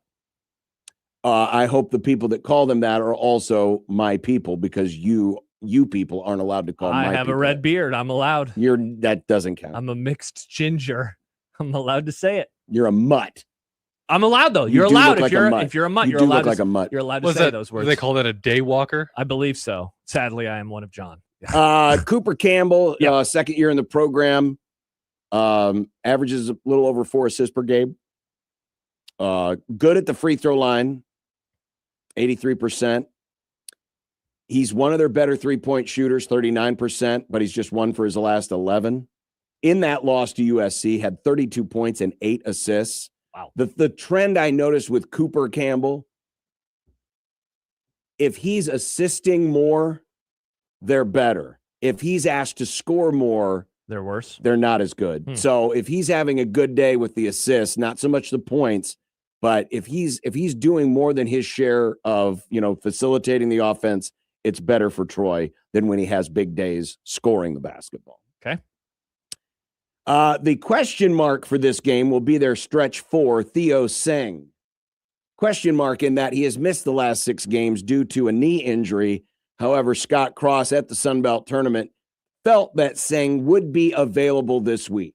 Yeah, Matt. But that is something worth watching. Matt had on one of their beat writers today on the show, and from listening to him, I think that he is going to play. This was Craig Stevenson from AL.com. Just listening to how Craig answered the question about him, he made it sound like he is going to play. And it'd be huge if he could, because like Dowd, pretty good on the boards. He's very efficient inside. He's not as efficient shooting the three. He doesn't shoot as many of them as Dowd. Only about a third of his shots come from three, and he's at 31%. If he is shooting threes, they're coming off an assist. 96% of his threes this year have come off an assist. Wow, interesting. And he is another fourth-year player. He's played the last 3 with Troy. So this gives them a little bit more size. Like Nebraska, move Burke off the table for a moment. Pretty even size-wise, right? Because Nebraska's not this old. They're not like Purdue. They're not this huge. No, they're not. And that's honestly why they've been challenged a lot by the big teams this year. And Troy is kind of built in a similar way from that respect. Yeah. Their point guard now, he is pretty lengthy. 6'7" point guard Victor Valdez. 3rd year in the program, 32% assist rate. He's a guy, if he gets to the line, good things are happening. 6 times this year, he's gotten to the free throw line 10 or more times. So he's got a pretty high free throw rate. He's taken 216 free throw attempts, and he's pretty good when he gets to the line. He's close to 80%. Interestingly enough, though, he takes about a third of his shots from 3. He only hits them at 21%. Yikes. So he is better. They are better when he is getting to the free throw line more than he is shooting from the perimeter. Though over the last 4 games, averaging 12 points and 5.5 assists. Interesting. Some of these guys just going through the numbers, streaky is the word that comes to my mind, in terms of their ability to knock down shots. The other Campbell is Kobe Campbell. He was a JUCO transfer, 1st year in the program. Best 3-point shooter by percentage, 41%. And about 65% of his shots are from 3. So, when Kobe Campbell's on the floor, he's going to be shooting it from deep. Yeah. And he had a 30-point game earlier this year against Southern Miss. And then their center, one of their other bigs, Jarrell Bellamy, 2nd year in the program. He's a JUCO transfer as well. Really efficient around the rim. 76% field goal percentage at the rim. He's got 41 dunks this year.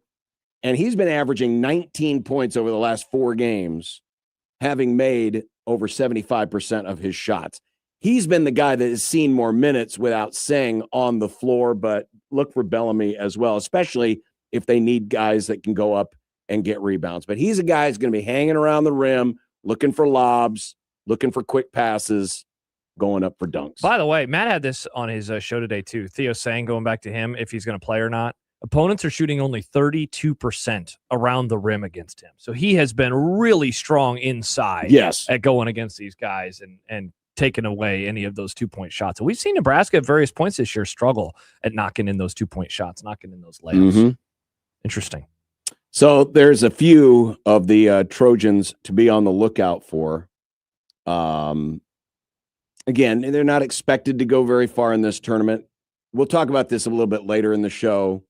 Folks are looking for that trendy upset pick. Some people are saying that this is the upset pick for them. And as far as being an underdog, and these were numbers that Matt looked up as well, Troy's been an underdog 8 times, 6-2 against the spread, 5-3 outright. And twice they have been double-digit dogs, 2-0 against the spread, 1-1 outright. The win was over San Diego State. The loss was to USC in those back-to-back games. And they're 13.5-point dogs to Nebraska. Yeah, and I saw a couple tweets this morning and last night about the way in which the top of the bracket is favored against the bottom. And like this from Chris Felica. Historically massive gap this year between the 2, 3, 4, 5 and their 15, 14, 13, 12 opponents. Dating back to 1985, there have been just 24 versus 13 games. Obviously, Nebraska is one of those. With a spread of at least 13 points. All 4 are that big this year.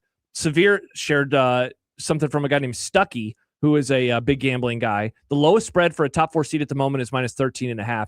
And we have never had a tourney where all 16 are double-digit favorites. That's pretty wild and speaks to the new era we have entered. So at least in terms of Vegas right now, they are viewing the top of the bracket as markedly better than what we're seeing at the bottom. Well, and if you remember, last year's tournament famously did not have a lot of upsets. No. And there's been a lot of folks expecting it to regress back to the mean.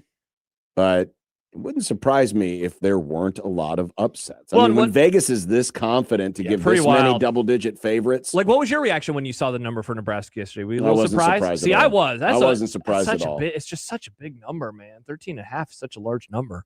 But yeah, I mean, what's the path for pulling an upset? I love senior laden teams, and I love teams that can shoot the three. Those are the things that I want. And hell, I'll throw in with them the ability to get some offensive rebounds, and extend possessions. Slowing games down, that I can take it or leave it, just depending on the particular matchup. But they have the thing that I like the most in looking for upsets, and that's veteran experience. Our friend of the program, Justin, sent us an email yesterday about the numbers when Troy scores in the 70s and the 80s. Mm-hmm. Troy is 20-4 when they score 70 or more, and only 2-7 when scoring less than 70. And that's also been a key number for Nebraska's defenses the last couple of years, that number 70. So if the game is a higher scoring game, tend to lean that Troy might have the better shot at it. But if it stays under 70, dare I say Nebraska's got the better shot at it. Interesting. By the way, shout out to Blake in Kearney. Just hit us up on the text line, 402-951-1620. Picture of his radio on 97.7 The Zone, adding "This made my whole year." There it is. Wow. Nice. Welcome, welcome, welcome. Hello. Welcome to the Grum. We are very happy to have you. Mm-hmm. So there's a little bit on the Trojans and what we can expect coming up on Thursday. Was it 11:40 tip-off? 11. Yes, John. 11:40. Famously, Not 3:10. Not 3:10. Not 3:10 in the afternoon, I like know it was widely reported. Yeah, and by very trustworthy sites. yeah. Well, I would say by the most trustworthy locale here, and that is the program that is Nebraska basketball. It's one thing for some goober on Twitter to make a fake What thing. if someone wouldn't have told them and then they showed up late? That would have been a bad thing. Nebraska forfeits their first tournament game because of the notes being wrong. That would be a tough look for the program. Do you think that somebody in the program would have been mad if somebody else leaked the info about the 11:45 tip and not the 3 whatever tip? Not their story to tell, Nick. Not their story to tell. Very interesting. Very interesting. Yeah, 11:40. Mm-hmm. You'll get the stress out of your system right away. Or your day will be ruined right away. Yeah, but the weather's going to be fantastic. It's going to be so nice. I'm not bringing pants. You're not going to wear pants? Shorts only, Nick. Shorts. Short pants is what John calls them. I don't call them short He pants. calls them pantaloons. Oh, I interesting. don't know what you're talking I'm about. wearing shorts and a tee. Maybe a button up because I'm going into the game with a credential. I'm working, guys. Not allowed to cheer. I'm working. I won't be cheering. I'll be sitting there watching. We do have some spring football stuff to come. Cool. Why? Well, we got to talk win totals. We got to talk win totals because we affected them. Interesting. Fair. They're calling us sharps. I don't know if they're calling us that, but they could. Is that the only time anyone's ever called you sharp? Got him. Perhaps. Mm-hmm. But you know where you can be sharp?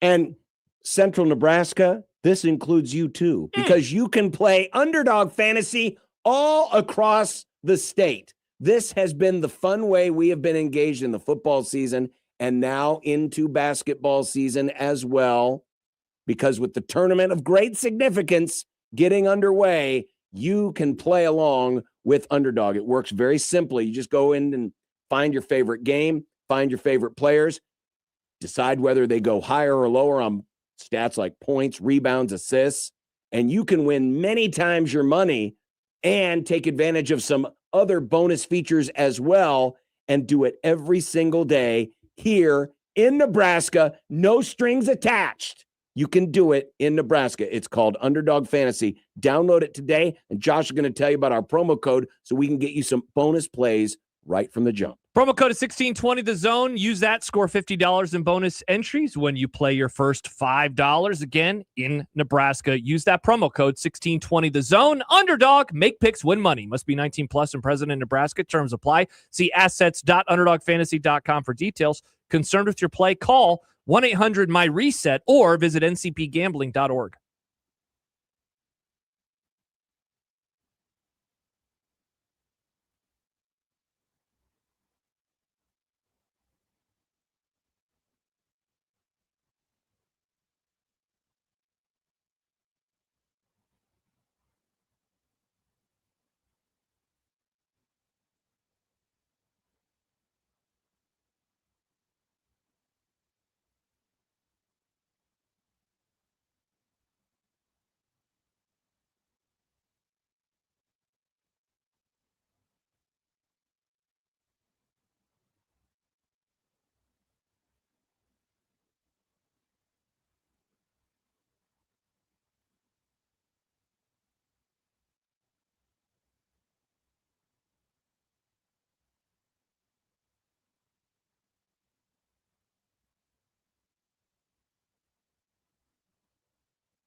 Hey, if you want to see the Omaha Supernovas in action, we've got you covered. They are taking on another team with a silly nickname. Who is it this time? Are we playing Yeast Bread? Grand Rapid Rise? Oh, I used to live in Grand Rapids. They're one of the OGs, John. That doesn't mean that their nickname is good. So we're playing Yeast Bread. Got to wait for it to rise. Always important. It's coming up Friday, 7 o'clock, CHI Health Center, Omaha. Happer and Schaefer have your chance to weigh your win into the game. For those of you out in central Nebraska, the Supernovas, quite popular around here. If you want to watch some great volleyball, head on into the Big O, and maybe we'll hook you up with some ticks. Just listen to Happer and Schaefer this week for those opportunities. Speaking of opportunities, last night, the Dominican Republic had an opportunity to get to the World Baseball Classic final, but they were denied by America. Now, I heard that umpires were helping out America as well. Cheating, perhaps, going down? No, and I heard there was no cheating of any kind. The way that I heard it described to me was if the shoe would have been on the other foot, people around here would be really mad. Well, yeah, they would be because the famously the robo-umps don't exist in the World Baseball Classic. Well, that's too bad. If they would have, there would have been two critical calls, one at the end of the 8th inning and one in the end of the 9th inning, because Juan Soto was also called out on strikes on a pitch that looked like it was out of the zone. Now, I don't know if the K zone used by Fox is the true representation. Remember, we went through this whole exercise a couple weeks ago when we were talking about the how robo umps are going to work, automatic balls and strikes, and how the strike zone is being measured differently. And the strike zone is going to be over the heart of the plate. So you think of that if you watch when you watch baseball and you see that K zone and it shows whether the pitch was inside or outside, that has typically been the front of home plate, the very front of home plate. Well, in order to make the strike zone more fair, they have moved that imaginary pane of glass to the heart of home plate, right? The middle of home plate. So I don't know if the K zone, not that it would have mattered, because if it would have been at the front of home plate, it was still low. Yeah, I just watched the pitch. Wow, that's pretty bad. It was still a low pitch, but from Mason Miller, struck out Perdomo with the third strike. It was a 3-2 count. So he would have walked. Had it been called correctly. But that aside, really good baseball game. I mean, this was an all-star game. Arguably the two most star-studded rosters in the World Baseball Classic played last night. I mean, stars in terms of people that everyone has heard of before. The Japanese team is probably a better team than the Dominicans, though famously, Japan lost. Oh. Yeah. Japan Sorry, Nick. lost. America's only still in because other team Italy. So thank you, Italy. And Japan's out because Japan's bad. It's nice to see your guy, Ohtani, revert back to his usual losing self, where he's a great player, but just never wins. Interesting. It was Even nice though he's to won see 2 that. World Series in a row? No, that's what I'm saying. It's nice to see him revert back to where he used to be. Interesting. Just the happy loser. Fascinating.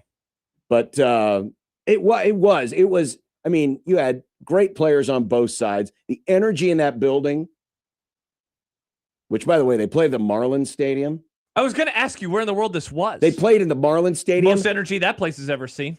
Probably seats that have never been sat in seriously, before. man. Seats that have never touched a human rear end. Yeah. Got to touch its first rear end last night. That's exciting. It's like Congrats when he on was touching your rear end. 15. Though not many of them. It was great. Not many of them probably were used as much because there was a lot of standing. The Dominican fans were huge last night. You'll pay for the whole seat, but you only need the edge.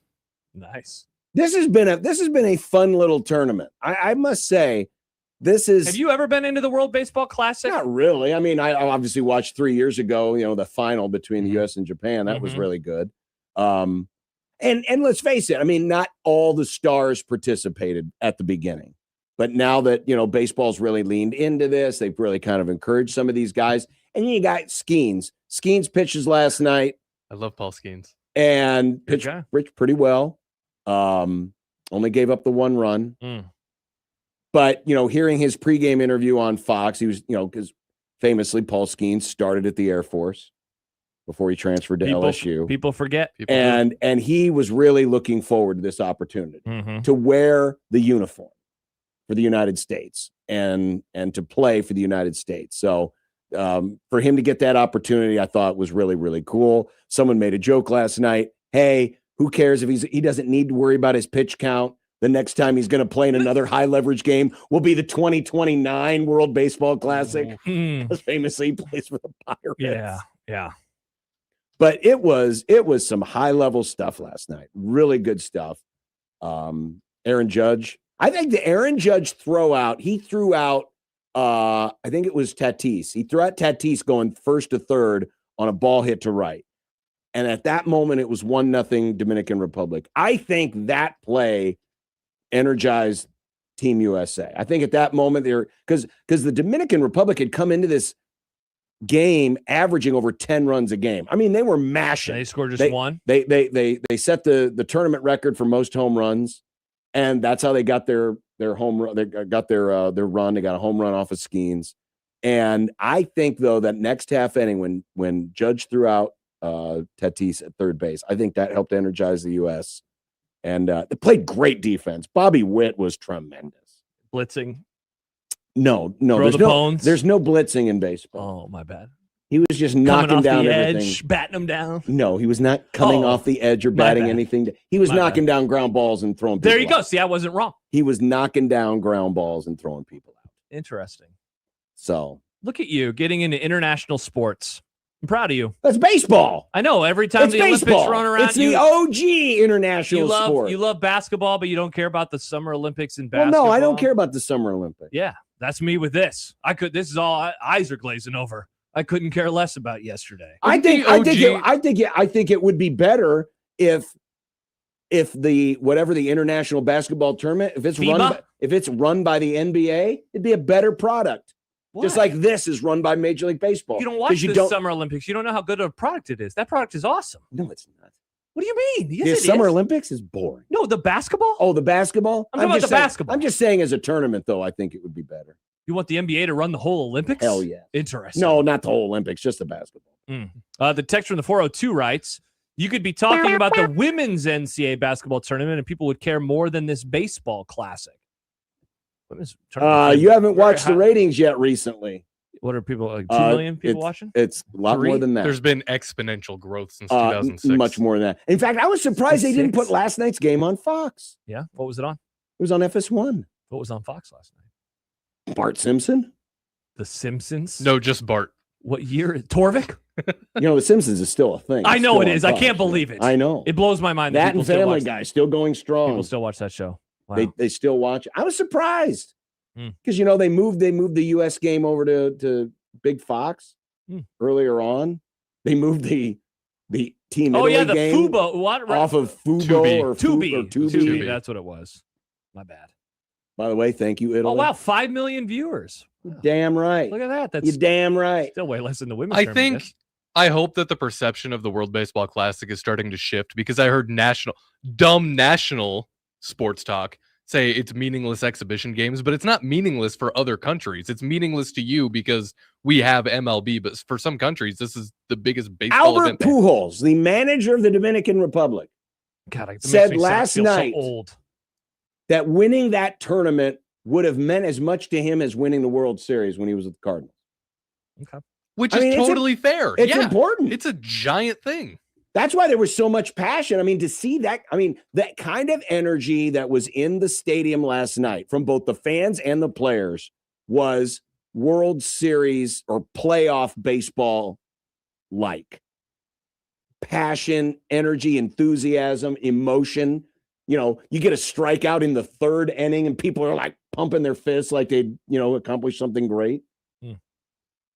This is in a lot of ways, it's like it's like what we just watched with the hockey in the Olympics. People were really enthused. And the World Series is the World Series, but this isn't literal World Series. And I think it's really cool that all these other countries are just represented playing this game. It's the OG original international. See, and I don't know if that's true because I'm sure the Pilgrims sport. had something on the Mayflower that they The brought Pilgrims? over. Yeah. Let's play some flour sack. Well, I mean, they don't did the know. Olympics way back. Yes, in it the was day. called "Let's Share Some Turkey with the Natives." Mm. I believe that was the sport. Mhm. But yeah, it was a great watch last night. I'm happy you enjoyed it. I loved it. That's why I said I'm happy It you was enjoyed tremendous, and now America's one win away. We got Italy and I hope we Venezuela win. tonight. Go somebody. Well, who's the worst team? Who do we want to win? Well, I want Italy You to want win get because we got to revenge? get revenge. We For not knowing the scores of the games. You can't do that. You're Why not? We're not allowed to Italian. do this in Central America You're or not. Central Nebraska. You could probably do it in Central America. I don't know if they care. Hey, we do Italian. I'd voices. like a papusa. Yeah. Oh, go get the revenge. Now do your Venezuelan. I don't even know what a Venezuelan accent sounds like, Mm. but I'm not going to try because that'd be problematic. But it's not when you do problematic to make Italian. fun It's of not. Italians. I don't know why. I don't make the rules. Those are the rules, though. You're allowed to make fun of Italians. Whose rules? Where you find me this? I want to find this rule book. I You want do this it. rule You book. do the Italian voice. I've heard you do it. You don't do other voices, though. John, you're. What do you mean I don't do other voices? By the way, where was the German team in this? I mean, German's okay too. Eins, zwei, drei. Germany got knocked out pretty early, didn't they? I don't even think they had it. I thought they did. They must not be very good. Very bad. Tough luck yet again for Germany. Now I'm just imagining Germany, Japan, and Italy in the same pool. Interesting, Nick. What did they call that back in the day? The Axis. The job. Axis, exactly. Mm. Go Venezuela. Hokey skirt. Wow. So Josh won't do the chop, but he will do the Italian hand without a second thought. Yes, I will. Hey, I love a pizza, but I will not do the chop. Absolutely not. Bad. Bad. Well, we did it. We moved the win totals, Shout out us. but that didn't change the results of the poll question. No, it's We will explain. Yes, there is some. And you know what? what? We need to introduce our new Central Nebraska audience Two. to some Formula happy Husker news. There was happy Husker news this They weekend. canned him. Fire Matt Rule. No, they did not my bad. fire him. My bad. I thought Nobody got I fired. thought you were saying something positive for people. Did he get extended again? No, he said positive news. No, unless you know what? Unless Matt Rule wants to, take advantage of that open butler job. Did he inherit the golden tea machine? Did they find it back? What about the margarita maker? Where's that at? Hey, Wood River is now officially in our listening I area. know, dude. What do they think of Scott? They probably think he let him down. He never won a state championship. If he was all that good, he would have won a state championship. Mm. Tough luck. We'll take all calls from Wood River. Go to the front of the line. Did Scott They Frost let you do. down? The 308, baby. 402-951-1620. That's our number on the Zone Radio Network.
Welcome back. 1620 The Zone, 1620thezone.com, the Zone mobile app. And don't forget our YouTube channel. Just go to youtube.com, search 1620 The Zone. You can watch all of our Grums or shows. They call them shows. We call ours a Grum with us.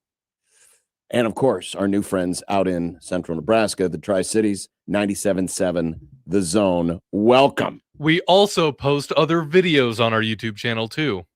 Just a lot of content. It's just there. Do we have your reaction video to the Japanese losing on Friday? I was very drunk that night, so I didn't actually see it. Makes sense. Shout out, Nick. Makes sense. My buddy's bachelor party. Sad sake.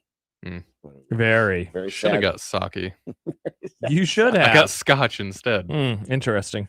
Last week on Friday, we learned that the win totals for Nebraska football for 2026, pretty sure these were the lowest we've ever seen. 5.5. I cannot remember them ever showing up. I mean, we've been with that following this number. for the last, 8-9 years? Yeah, 6.5 is always the number that I see Yep. as the lowest.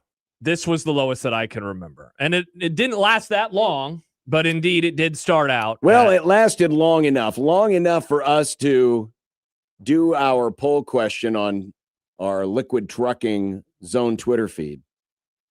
And we asked you, would you take the over or the under? I think the over was paying like minus 170 or something like that. It was quite the number, quite the juice.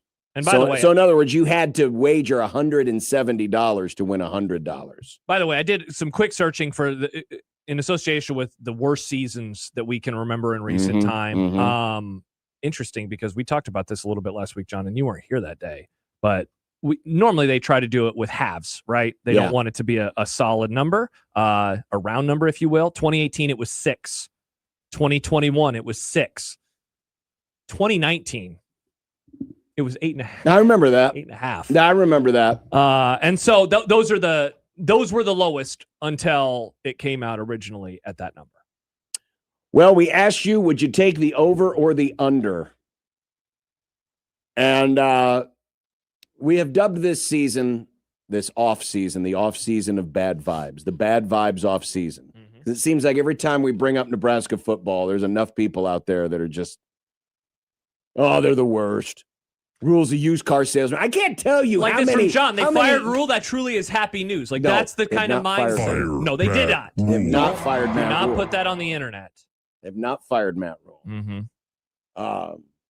But they are, every time this gets brought up, just bad vibes, just negativity everywhere. Yeah. 51%. This surprises me. Because think about it. I know we have hammered this schedule and said, man, they got to play all 3 of the Big Ten playoff teams, and they got to play Iowa. There's 4 losses right there. Go Hawks. But we forget that all of the other games exist, and there are plenty of opportunities for wins there. That 51% would say, I'm still taking the under. They're not going to have a winning season. I'm taking the under. Now, let me ask you a question. Why does this surprise you? Given when we did our most recent poll question, what will Nebraska's regular season record be in 2026? Yeah. If you go just with the sub 500 voters, that number, John, is actually above 52%. Yeah. So I was thinking maybe a early spring practice. the Calandria bump. The Calandria bump would have happened. Yes, Nick. But if you really, I mean, it's one thing. It's one thing to say, "Oh, they're going to be a bad team," but I then accidentally ordered a Nebraska shirt. when you break it all down, this team should be at worst. Well, they're going to be 3-0 after non-conference.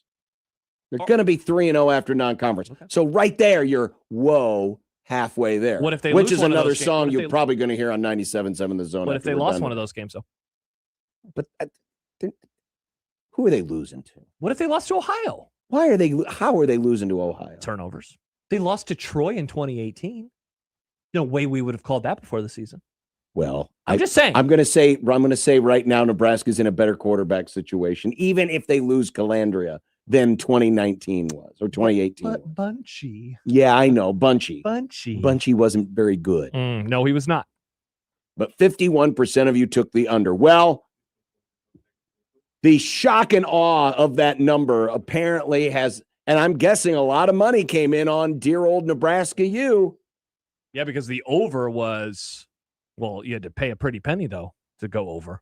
And now FanDuel, where we got these first lines from, bumped up Nebraska's win total to 6.5. Now, you get plus money.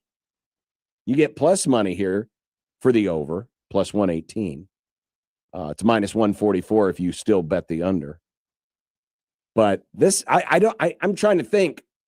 I can't say I follow all 100 and some odd college teams that they release lines for, but to have this quick an adjustment on within hours. A team's win total in March. Out within hours. I mean, it used to be that we didn't get these win totals until early or midsummer. May, I thought. It was always like May, right. Memorial Day. Like that was the time. Now that everyone's gambling and everyone, we got 18 million gambling fairness, sites. And the rosters are set now, right? Like there's not going to be as much movement as there has been in the past. True. Because the portal is done. True.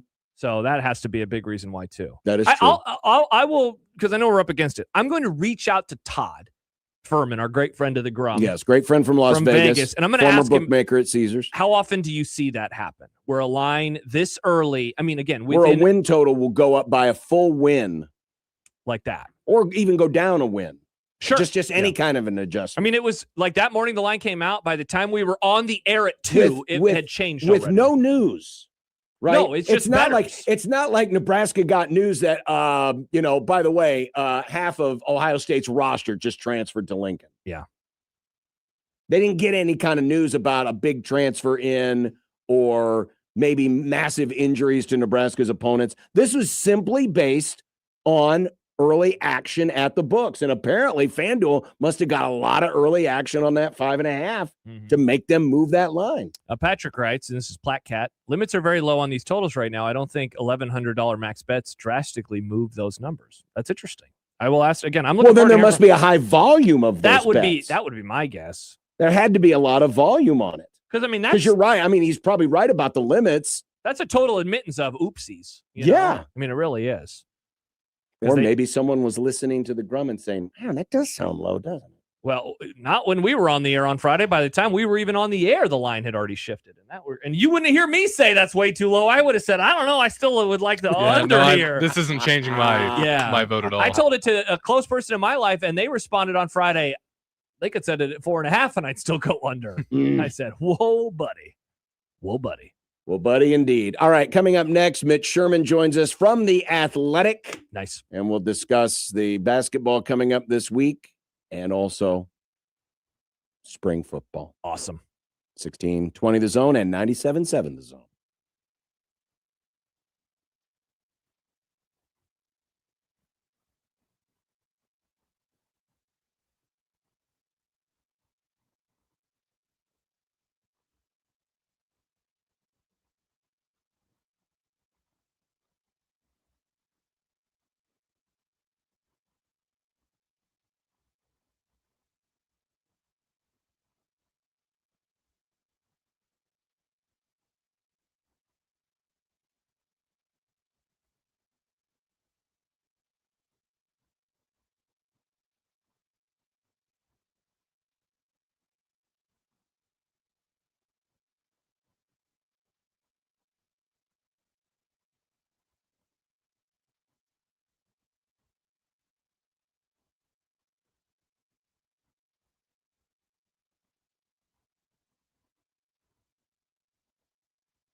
Mitch Sherman of The Athletic joining us. Hello, guys. The intent that he had in putting this staff together will overrule all of that, no pun intended. Yeah, you've got to get bigger and bolder every time, right? Call Mitch.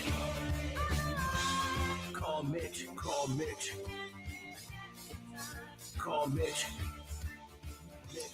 Mitch Sherman of The Athletic, say hello to our new audience in the Tri-Cities of Hastings, Kearney, Grand Island on 97.7 The Zone. Yes, we have multiple stations on our beautiful little network now.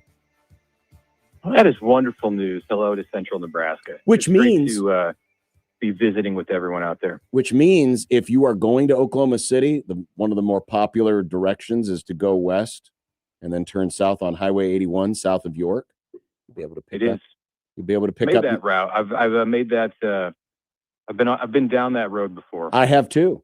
That means when you get out there, because York's kind of on the fringes of the old 97.7 signal, you should be able to pick us up. Awesome. Until you get, till like McCool Junction, and then it might kind of fizzle out. I've been there many times. Start getting down there by Kansas. You guys don't want to have your airwaves.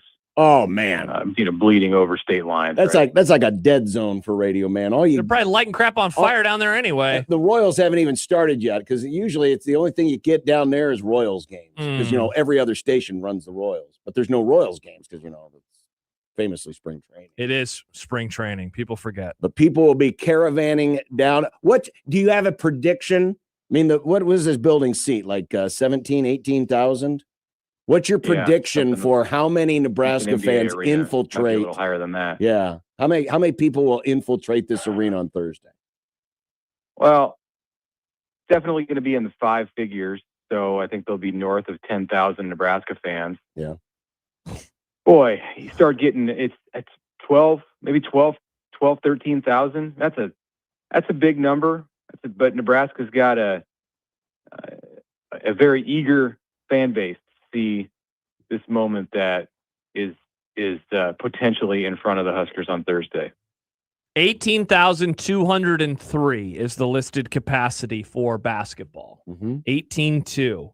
Wow, Mitch, you think it could be that big? Like 12,000 Husker fans there on Thursday morning? Yeah, I think so. I mean, I think that there's the same amount of enthusiasm or more so for this than there is for Nebraska fans who have traveled in similar numbers or greater numbers on the road for football.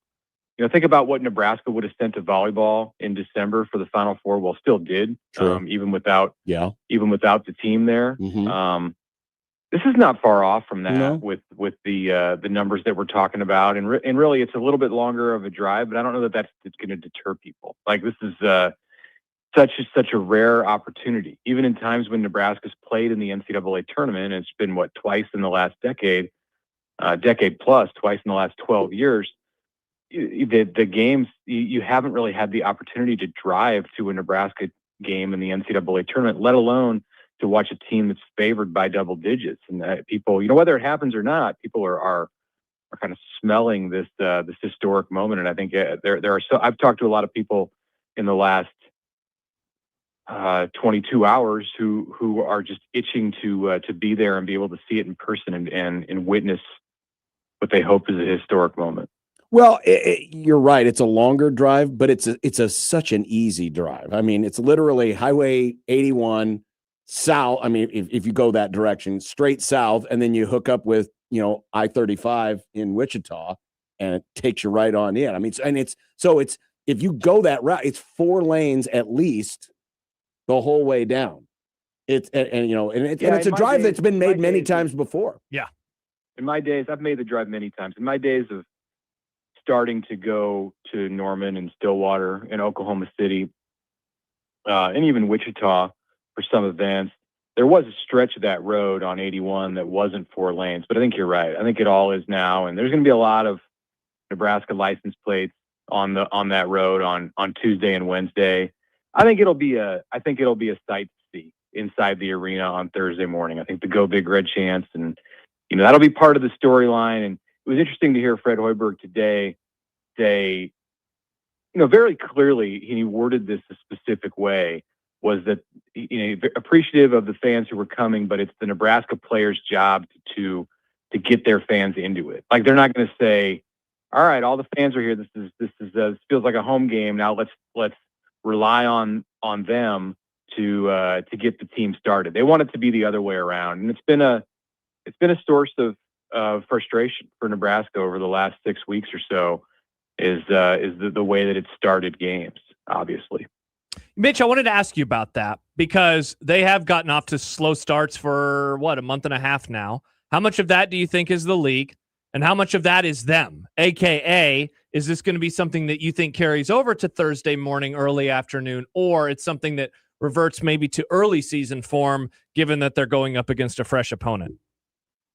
Well, I think they're going to be energized because they're at the end of the tunnel. Like, for so long, it's been the light at the end of the tunnel. And I don't want to say that Nebraska's overlooked opponents in the Big Ten, because it hasn't. I think and Hoiberg talked about that today too, about the reason that this team has been good is because they stayed on task. But they haven't been great for the last 6 weeks. They've lost 6 of their last 12 games, and all to good opponents, but still haven't played the same level of basketball consistently that they did in the first 20 games of the year.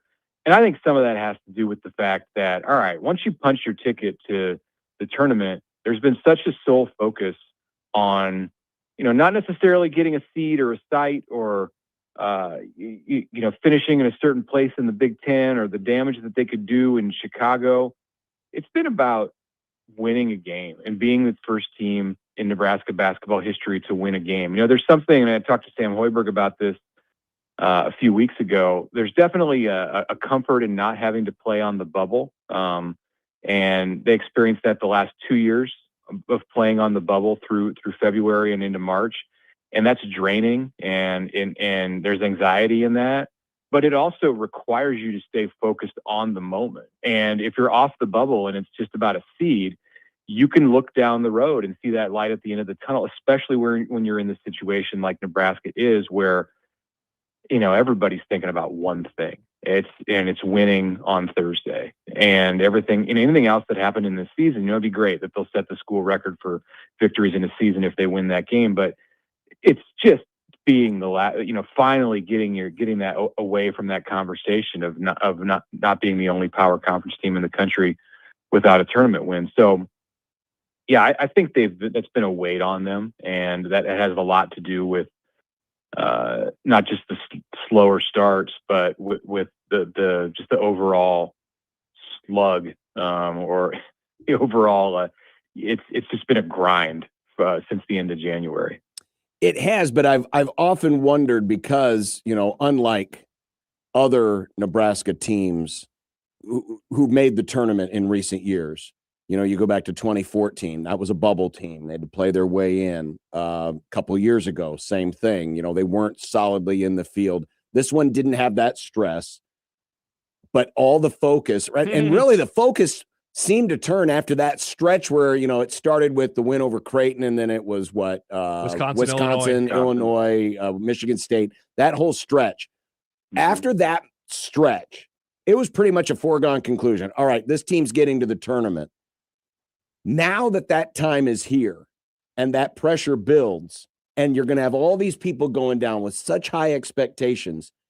I've always said, of all the teams I've watched of Nebraska basketball over the years, this one seems at least had the appearance mentally of the team that could deal with that pressure. But this week, finally, the rubber meets the road after so many weeks of not having to play with that kind of pressure.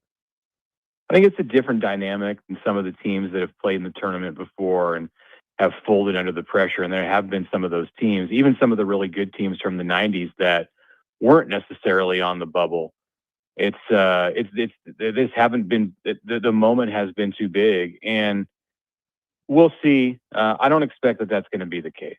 I think some of it will have to do with the fact that they're playing Troy, and UConn wasn't UConn when Nebraska played UConn, but there have been bigger names on the other side of the court, Arkansas, power conference teams, and I think that has contributed at times to the moment being big for Nebraska. Too big. Texas A&M a couple of years ago, you're talking about, big money schools that have athletes coming off the bench, and there's definitely, something that's that's endearing about what Troy does and playing kind of a different style of there's a different style of roster building going on in Troy, Alabama than there is with most of the teams that Nebraska has seen for the last couple of months. You know, they're not relying on the transfer portal to build their roster, and they're not losing a lot of players to the portal. It's almost like it is the old style of building a team. And I think that's, you know, just the intimidation factor. I don't believe it's going to be there. And I'm talking about the environment, the lead up to it, the name on the other jersey, the arena, all of those things I think at one time or another have contributed to Nebraska not being at its best on this stage. And this is as good of a situation as they've had to be able to walk into and play the kind of basketball that they know how to play. You know, other teams in Nebraska basketball history have been good enough at some point in the season to win games in the tournament. They've just never been able to do it in March. And this team, I think, is positioned to be the first. You know, Mitch, it's interesting because I want to ask you, like, who most needs to play well that's not an obvious name, but the rotation is so short. You know, 7 guys are playing regular minutes and then throwing Jared Garcia occasionally, and the number gets to 8. And so it's not like there's some deep bench player that's going to get meaningful minutes, barring a real weird scenario on Thursday. But it's like I guess I'll just ask you that question, though. Who does need to play well? And it can be a top line player or all the way down to man number 7. Well, I just think it needs to be a couple guys.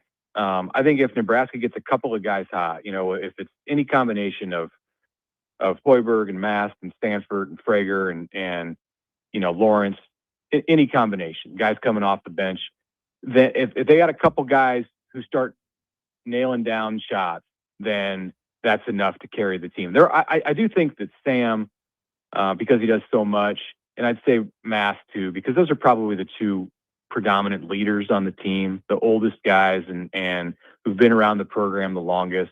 And I think this kind of a moment, you know, calls for that. Like when you have that kind of leadership in the NCAA tournament, that's a key to winning. And I mean, look at the Creighton teams in recent years, and with Kalkbrenner and Baylor Shireman and the players that they've had, and when those guys have had good games in the tournament, and we've seen that here. That's when they've advanced. And the two that come to mind first are Hoiberg and Mast. And it doesn't have to be them, but I think that's the most realistic path for Nebraska to say, just play the kind of game from start to finish that it wants to play against Troy. And it's not, I don't think that it's an unlikely scenario for me to think that this is going to be like one of those November or December games where it's never in doubt. Like there's going to be some stressful moments. I mean, Troy's not just going to go away. Like they're experienced. They were in the tournament. They played Kentucky last year.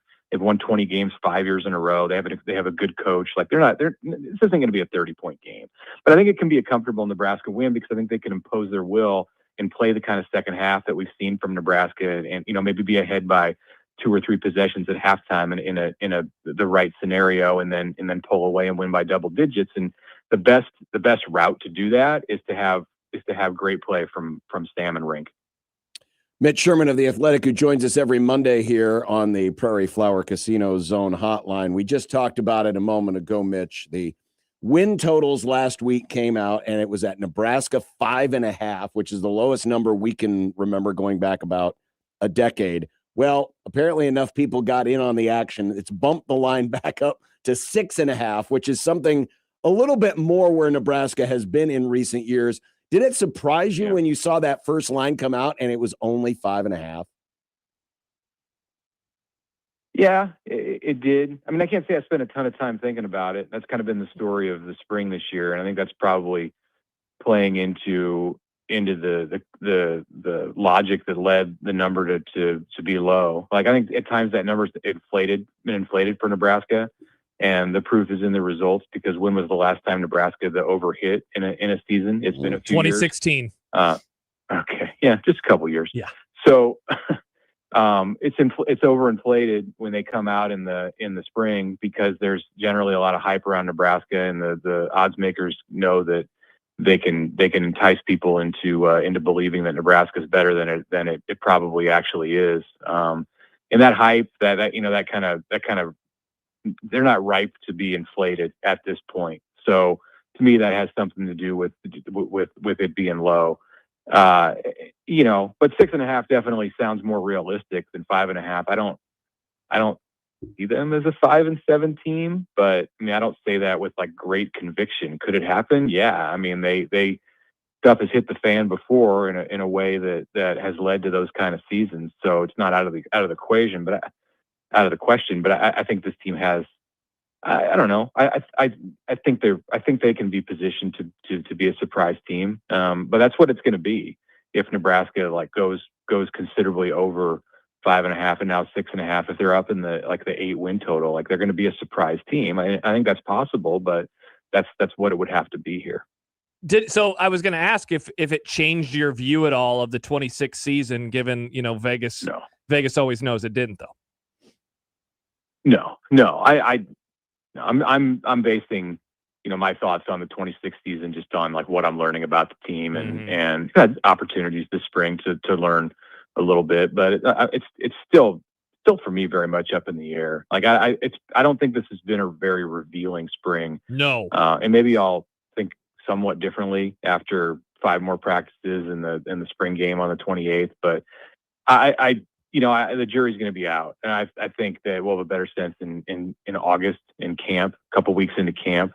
But if their goal has been to, as Matt Rule said last week, float under the radar, they've done a good job of that. Now, over the weekend, after the most recent media session, it sounded like one of the key messages that is being delivered this offseason and in this spring camp is overcoming the sluggish end to last season, the blowout losses. Matt Rule is famously 2-10 in the month of November. And I was thinking back to the other 2 off seasons where you had a between off season, but obviously the first one doesn't count because Matt Rule had just gotten here as a head coach. So I'm talking about the off season between year 1 and year 2. That was the year where they hammered turnovers. Got to fix the turnovers. Turnovers bad. Last year's off season, and correct me if I'm wrong, it felt like the off season where they really drilled on special teams. Yes, you brought in Mike Eckler, and definitely. And so it seems like the hammer this offseason, at least by early indications, is we've got to figure out a way to not have end of season swoons. Is that kind of your read on this, or do we know what that hammer is yet? That key message, that through line that is being drilled into this team. I think that's a fair assessment.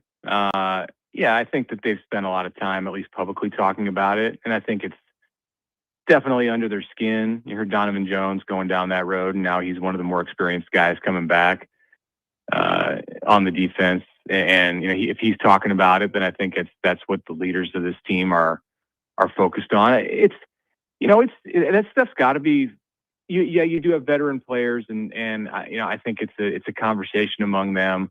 But it's different than this was not even a generation ago, just like 5-7 years ago, because so much of the core of this team, and you even hear about leadership and how the tone is set in a lot of ways by the incoming players, by Anthony Calandria, by Anthony Jones, by Owen Chambliss. So it's a mix. Like the returning players, yes, they drive some of the motivations through the off season, but then they rely equally as much on new players who've been at other programs, who've had success at other programs, to come in and also be drivers of this team. I think that lends itself a little bit less to there being a through line, like what you're talking about. Mm-hmm. I mean, it comes from the coaches, but I think for it to be genuine and to be effective, it's got to be coming from the players. And I don't know if there's enough of them in leadership roles who have experienced the bad Novembers. There are some, but it's a mix. The new players who are in big roles, it's probably not the first thing on their minds because they didn't live through it. Mitch Sherman, who joins us each and every Monday from The Athletic. You can find his great work at theathletic.com. Some of the best college football coverage around, and basketball too. Other stuff as well. Baseball. Well, yeah. I look at the power rankings every week during the baseball season. Do you? Yeah, to get ready for It's the a Mike. World Baseball Classic. It's big in our house. The WBC is big in our house. We'll be watching again tonight because of for lots of reasons. Because we love baseball and because there's so many Royals involved. They're one in Any particular. Cubs, John? Yeah, PCA. Okay, just didn't know. Didn't know if the Cubs Absolutely. sucked or anything. Yeah. Go Royals. Seiya Suzuki, Cool, awesome. Alex Bregman. I've heard that name. You're naming guys that I know. This is exciting. Yeah, we have lots of Cubs. Good. Royals on both teams in action tonight, Venezuela and Italy. So we'll be in front of the TV. That's true. Nice. The Pasquatch, I've heard that nickname. quite the hero Oh yeah. for the Italians. Oh yeah. Mitch, have a great week. From Virginia and New Jersey, he is. Yes, There you go. Exactly. Well, you got to fudge a little bit to make sure everybody's got players. Mm-hmm. Bye, Mitch. Mitch, have a good one. Take care. Mitch Thanks, guys. Sherman joining us each and every week here on the Prairie Flower Casino Zone Hotline. Important for my fair and prep power rankings. I get lots of question ideas from the power rankings. What? What are you mad about? I'm doing work. I'm not Those are mad. articles. What am I mad? You I had a wasn't look mad. on your face. Well, I always have a look. You do always have a look. I always have. By a the look when it way, comes to your speaking of looks, in 7.5 minutes, you will see a look on John's face as he finds out Creighton and the Crown, because it's about to be announced on First Things First. This is exciting. Why are you being such a jackass? I said, what are you talking about? Well, I sense there is a tone. There's a tone with what you're saying and how you're saying. No, I you honestly, have a tone about you. I am a little bummed because we thought you were done traveling. You are going to travel. This means we're going to have to ask for fill-ins again. You're going to be in a bad mood. You don't want to go to Las Vegas. Like, and Creighton fans are going to have to pretend to like the Crown now after last year making fun of it. So, it's going to be a really weird next few weeks. I sensed a tone. The games, I looked at the tip times today because I wondered, how will this affect me? And they'll tip off. The earliest one would be 7 o'clock Central Time. 7 o'clock Central Time. I knew it. I knew this. This whole thing was about you. Well, it always is about me. The whole thing. It's always about exactly. me. Well, coming up next, we'll tell The you. Crown. We'll tell you about that. But we will also begin a new segment called The Friend of the Program of the Day, where we Awesome. get to meet our new friends from Central Nebraska. Awesome. Find out who today's friend of the program of the day is next here on the Zone Baseball Network.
Hello, Tri-Cities! Unsportsmanlike conduct has a new home in central Nebraska.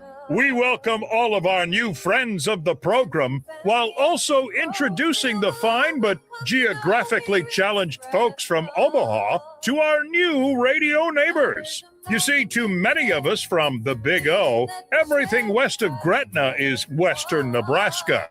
Well, except, strangely, Lincoln, whom we look at like our ugly, unwanted stepbrother. Now, let's get to know some of the folks in our new listening audience. It's the Friends of the Program of the Day on 1620 The Zone and the all-new 97.7 The Zone. Wow.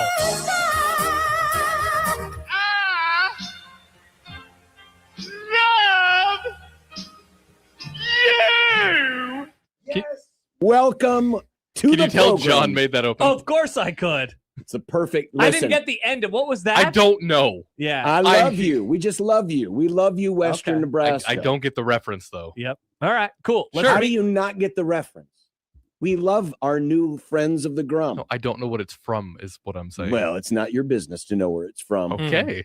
But welcome to the Friends of the Program of the Day, Okay. where we're going to meet one of our new friends of the Grum. So wait, we're meeting them.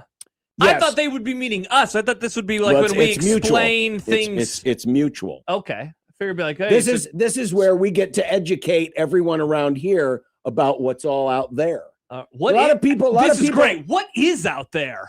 I'll tell you what's out there. Our Cows? new friend of the program of the day. Here's a quick look at our. This is the new radio coverage map Whoa. of 97.7 The Zone. Got a great communique from longtime friend of the Grum, Mike, who was traveling out west today. Oh, shout out, Mike. Said he started picking up 97.7 The Zone around York. Mm. So that would be at the very fringe of the blue circle, but you can Okay. see that's the coverage area. So Sure. you get all the Tri-Cities in there, Hastings, Kearney, Grand Island. The a little bit of a zoom in, the little red dot for those of you watching it on the YouTube channel, that's where the tower is. Mhm. And there's some of the towns. And we have decided to isolate on one of those towns. What town? Today's friend of the program of the day is Wilcox, Nebraska. What's going on? We have Cox here. Yeah, They have Wilcox out there. that's so exciting. The Cox brothers Yes. and sister. In fact, we are watching Cox right now. Sadly, it's a terrible cable supporter. I hate it so much. We have Cox here in Omaha. Unless They they're a have sponsor, Wilcox. then I love Cox Cable. It's so good and not 30 minutes behind the other stuff. Yeah, Wilcox, Nebraska. What's going on with Wilcox It's these a, days, it's a John? fine. It's a fine. I see they little got a town. library. I love books. There's a few okay. highly rated disc golf courses around Oh, Wilcox. that's just terrible. near Axtell and Oh, my family. I have family from Axtell. Near- I know about Axtell. That's western Nebraska. Holdridge. It's My- kind of, you know, My mom is from Holdridge, Mm. Phelps County. you could go play disc golf. I would never. Can you imagine? Holdridge. That sounds like a game your parents played when they were in No, high you school. stop it, John. They saved themselves for marriage because that's what they do out in western Nebraska. How many years have they been married? They've been married since 86. How old 40 are you? years in How old are July. you? We're just doing the math here. I am 37 So, and a half. okay. They have all right, been so they made it. upset for 37 and made a it. half years. But Wilcox also features the Wilcox Cafe. Oh, That's awesome that they have restaurants. They have it's a cafe. They have a restaurant. Josh, But you want to know about something about the Wilcox Cafe? I'd love to. So enough people have rated it. Okay. They have a 4.7 rated. on the Google page. Yeah. So that's pretty good. The Settle down, Nick. average cost settle is down. $1 to $10 For a food item For in food 2026? at the Wilcox Cafe. Trumpflation hasn't hit Wilcox? Hell no. This is Western Damn. Nebraska, man. It's Lib County Trumpflation still ain't out ne- there. Wow. Josh, It's like the good old days. highly unlikely. let me tell you a little something about this cafe in this small town. What do you know about It is listen, I know a thing or two about a small town. Yeah, but not Wilcox. It is the hub of Wilcox. That's where you get all the gossip. That's where people hang out, have some coffee. The farmers are there. Maybe you go in Mhm. for a nice sandwich during Yep. lunchtime. Okay. Yeah, the Wilcox Cafe, located conveniently just a couple blocks north of the Wilcox Library on the corner of Sapp and Main Street. Oh, man, that's tight. I was going to have Nick call them today so we could introduce ourselves to them. They're closed today. The Wilcox Cafe is, or the library? The Wilcox Cafe. Got to take a day off for your fine employees. And Good they're job by only them. open from 6:30 until 2. Also, it's a classic diner. It's a God. classic diner. I love breakfast. So apparently people breakfast for you know lunch. what? The What? good people of Wilcox, they have a family dinner at home. They're not going out to eat. They're eating at home around the dinner table with the fam because they Should've called the obviously library. can't Why go don't out. you, Nick, see if they have Infinite Jest? It's a book I get that. from the 90s. So we want to say hello, Wilcox, It's great to see from them. your new friends at Unsportsmanlike Conduct. Wow. I'm John. He's Josh. That's Nick. Congrats on the cheap You know, food still in of- 2026. I say this, if we get to do shows out in central Nebraska, we should make a trip down to the Wilcox Cafe Okay, that and sounds, enjoy some cheap eats. Now, we'll have to do it in the morning because, they're closed at 2. that's true. Or lunch. We could do lunch. We could do We could do an early lunch, an 11:30 lunch. I we bet could that do place has the best coffee and scrambled eggs around. Oh, they have a swimming pool in Wilcox too. What? Yeah. Wow. They have a swimming pool and everything. Are you surprised, Nick, that towns are able to have swimming pools? Small towns, yeah. Just because you don't know how to swim doesn't mean they don't know how in You Wilcox. said you wouldn't bring that up. Yeah. Nice. It's great to meet these people. Yes. It's great to meet these people. So there it is, our friend of the program of the day, Wilcox, Nebraska. Mm. And we will be back with more. We will find out if Creighton is headed to the Crown. And just prepare yourselves, Nebraska ball fan. Just prepare yourself. For what? Pain For- and suffering? Are you for- already for- telling them they're going to lose? Well, people trolling you this week. oh, yeah, duh. People trolling you this week. Yeah, his name is John Bishop. No, I'm not trolling. By the way- I'm warning you about the troll. Oh. Did you know 100% of teams that have won the crown are now in the Big Ten tournament? Or the big tournament? They This were is- in the Big Ten tournament. too. Wilcox, that's also Nick Grimm. and Hello. He is very good at speaking. I'm Yes, the best speaker. Wait has a- until he has a- reads questions he later. has a thing called Nick Facts. Yeah, oh yeah. You might call it fake news where you're from. Wow, Kenneth writes, "Oh baby, I'm crowning." That's exciting. I'm Yeah. happy for Kenneth I'm- and all I'm you other glad- Jays fans. I'm glad that you're crowning. Uh-huh. We will continue right after this on the Wilcox Cafe Radio Network. wow.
Oh man, Crown Selection Monday is it's tense. High drama. The mood is tense. Oh, we get the bum game though. Aren't you excited for that? There's one game to go. Interestingly enough, they have announced 3 games of the 4.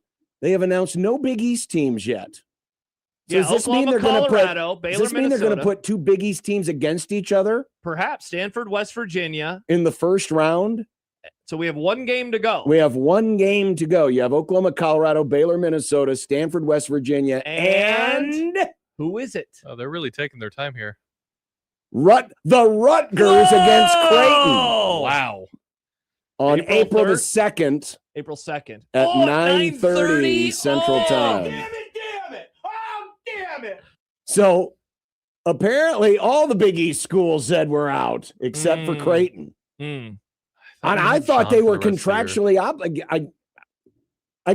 I guess, shock, surprise, I guess the Crown maybe isn't as structured as we thought it was. Wow, I'm stunned by this news, John. I'm stunned by this. Because we found out earlier today that Seton Hall was not going to play postseason basketball. They announced that. Actually, they announced it last night. And we already knew, we told you on Friday or Thursday after the Jays got eliminated, that Providence wasn't going to play. And those were the next 2 teams that were kind of, Seton Hall was a lock for the Crown. Mm-hmm. So, wow. So you've got Oklahoma out of the SEC, you got Baylor, Minnesota. Well, you have 3 Big 12 teams. You have West Virginia, Baylor, and Colorado. You have 2 out of the Big 10, Minnesota, Rutgers, Stanford out of the ACC. Famously an ACC school. So much for having 2 in. Can so the we Jays bring back- get to be the only Big East team in there. Can we bring back Joey for one more Creighton game, a 9:30 tip on a weeknight? I'm guessing Matt McMaster with post-game coverage starting at midnight Central Time. I'm guessing he is not going to be excited about Wow, this is exciting. This is exciting. John gets to visit his favorite city on the planet again, months after he went there the last time. It's incredible. We should go. We should go. The station should. All of us. We should all go. We could have some of Nick's Japanese whiskey and have a great time. Oh, we can get mushy, John. You want to get mushy? We could get mushy, John. Your thoughts? Where do they play this game at? that. They played at the hockey arena. MGM. MGM Grand. Is that where the hockey team plays? No. This is where the players era has been the last couple of years. In that tiny place? No. It's the bad chairs. The ones that Creighton was at last time when we went. The armrest was broken and it was stabbing me in my arm. It hurt. Well, you had plenty of other seats to choose from. I know. Why did you choose those? Because we're idiots. You could have chosen. I know. You were there. You saw them. Yeah, it's that arena. You wanted the martyr baton, John. It's the one attached to the MGM Grand. Alex and Lincoln writes, congrats, Bishop. Look at that. People are pumped for you. You get another game to call, another game to announce. The season is not over, and it will resume in April. April 2nd. We have more shows without John where he just abandons us. Gosh darn it. I thought we were done with this stuff. Bummer.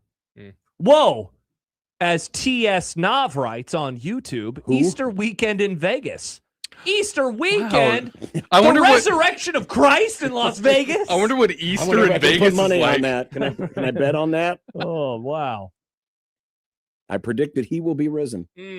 Well, there you go. That's your crown. McMaster writes, F, 12 a.m. overtime. I'm out. Sorry, Matt. You got to finish the season. It's yours. This is your job. You did it. It's Blue Jay overtime with Matt McMaster. The following day, it'll be April 3rd. Just think, you'll be able to do a crossover with the morning show again. That is exciting. Isn't that fun? Yeah, a pre-crossover. A pre-crossover. And then they'll do another one later. Mm-hmm. This is great. I'm so happy for Matt. He says, I'm not effing doing this BS. You cannot call the crown BS. Yeah, it's a tournament. It's a tournament. Legally. It is a tournament. Mm-hmm. It is a tournament. Hey, Nick Ball will probably be out there. You can see Nick. He'll call games. He was there last year, wasn't he? I think Kugler called the championship. No, it was Gus. Was it? I know Kevin was out there. UFL was going on at this time, wasn't it? Well, I'm pretty sure Kevin did call something for the crown because he had a funny tweet about a fellow broadcaster from our great state that I heard may have triggered that guy. So Okay. Good times. Very good times. Okay. All right. Cool. All right. So now that we know that, friends, and I'm talking specifically to the Nebraska ball fan. Okay. You probably already know this, but get used to it. The Huskers are going to be a trendy upset pick. Yeah, I've already seen it numerous times. I guess to be correct, Troy is going to be a trendy upset pick. Picking against Nebraska will be the trendy upset pick. I saw Evan Miyakawa. Oh, you quote him a lot. EvanMia.com. He has Troy over Nebraska using his bracket simulation. Wow, that's a simulation too. Exactly. It's a simulation. It's not even his pick, it's his simulation. That's science.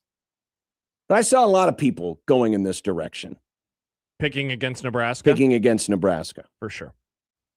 And I think I know the reason why. Why is that?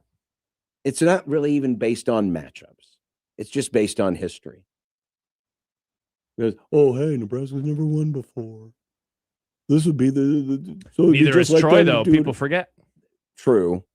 But that's not the story. The story is Nebraska hasn't won before. It's the only power conference basketball school to never win a tournament game.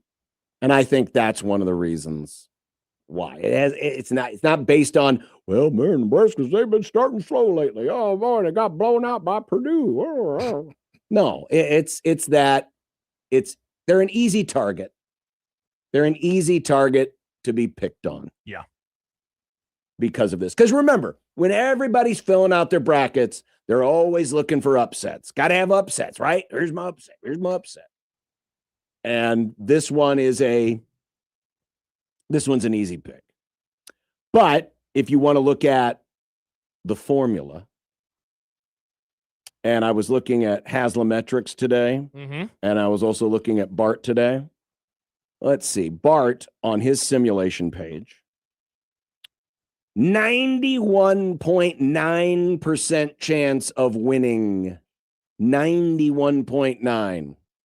While it's certainly not the highest, it's pretty damn good.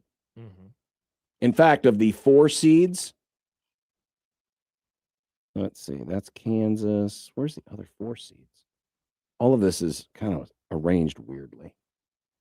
I think Nebraska might have the best odds of all of the 4 seeds, according to Bart Torvik. Oh, wow. Yeah, pretty sure they do. Of all the 4 seeds, 91% chance of advancing, 45% chance of reaching the Sweet 16. So it's less than 50%. Less than 50%. But on the Haslametrics, Nebraska, 85% chance of beating Troy. 48% chance of the Sweet 16. So the analytics kind of agree. Yeah. On both of those. Like you said, this is going to be a thing all It's week going to be long. very trendy. But I would say this, like, you don't have to care, you know? Like, No. I always think about, because I don't even fill out brackets anymore, but if I was filling out a bracket, what do I look at? I look at a variety of things. Well, one thing I do like picking against is teams that don't have a lot of tournament success. You know, I think it was kind of easy at the end of Coach Cal's run at Kentucky. Pick against Kentucky. Why? Because they're often losing early on in the tournament. True. Nebraska, John, I don't know if you know this, never won a tournament game. So, like, if anybody is like, yeah, give me Troy, I understand why they're doing it. Also, Nebraska finished up the season going 6-6 in their last 12. They were very up and down. You know, they put some clunkers out there, and they finished with a pretty sour taste in your mouth. You know, sandwich in between, you know, that Iowa game is sandwiched between 2 horrible losses. UCLA, bad loss. Purdue, also a really bad loss. I mean, both of those games, no redeeming qualities. Very rarely did it seem like Nebraska could even make things interesting. The most interesting they made either of those games was being down by like 7 or 8 points late. Yeah. You know, and that's not very fun. So I would just say, if that stuff is going to bother you, just ignore it. Just ignore any of that type of stuff. Because I'll be serious too. It's not all trolling. Some people are just like, yeah, I'm going to pick them to lose this game because why wouldn't I pick them to lose this game? People are going to be looking for that pick. And again, it's trendy because a lot of people have made note of it. When it was announced yesterday on the tournament selection show, when it was talked about on, if you were watching any of the other podcasts, Everyone's acknowledging it, which is why, again, that's why this week is so fascinating to me, because Nebraska has been, this is a rarity. I mean, you got to go back to the Danny Nee days, the last time you got this deep in a season where you knew Nebraska's in the tournament. They don't have to worry about anything, right? The last few times they've gone to the dance, they've had to play their way in the last 2-3 weeks of the season. Yeah. So all the stress was just about getting in. This team's been a lock for the tournament for a month and a half. This has been a stress-free, from a tournament standpoint, that we haven't seen in 30 years. And now it completely flips. It completely goes on its head, because now we have reached the week that we've been counting down to for the last 6 to 8 weeks. Seriously, you brought up the stretch. And that is this moment, getting the tournament monkey off your back. You brought up the stretch earlier in the show, I think, when we had Mitch on.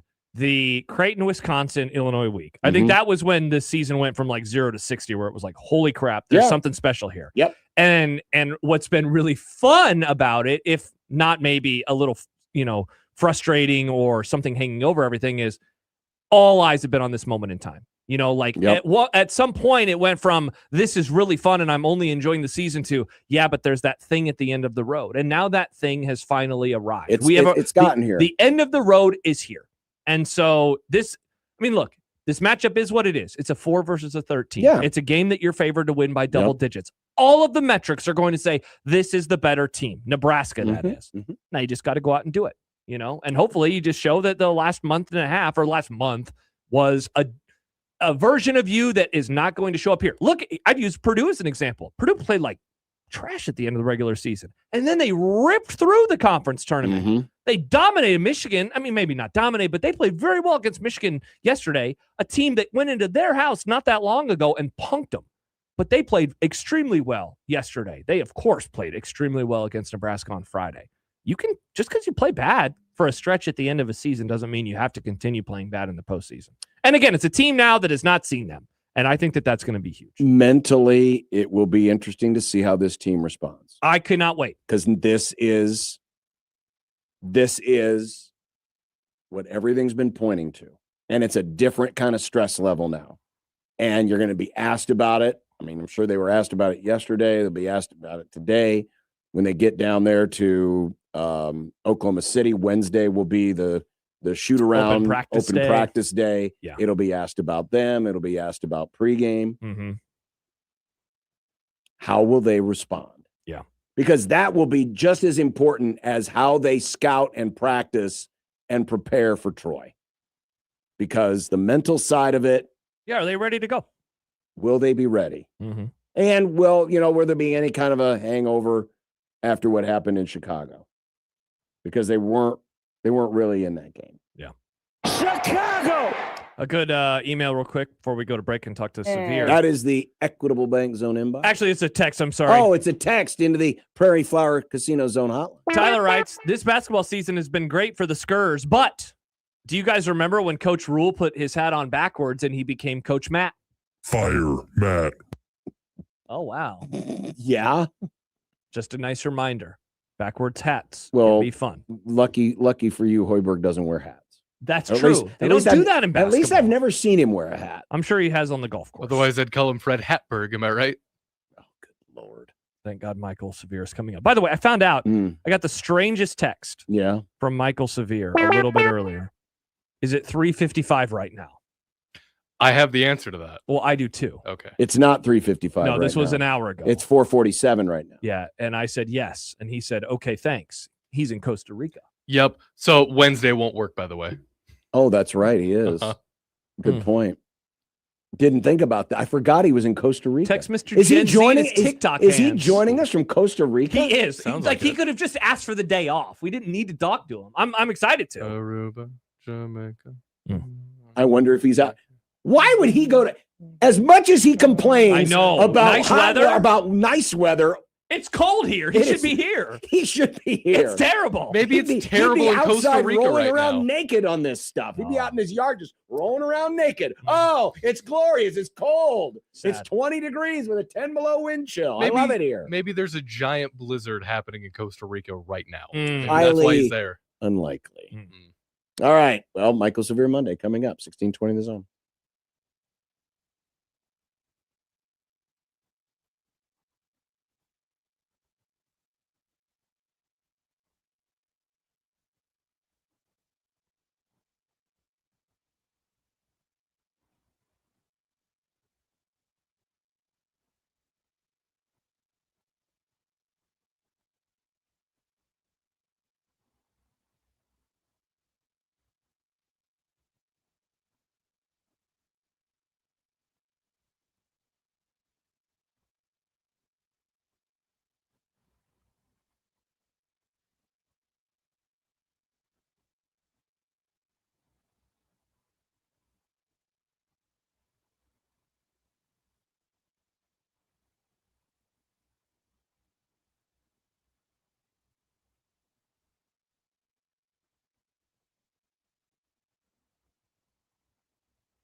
I don't know. I don't like that severe guy. Hey, everybody, it's Michael Severe.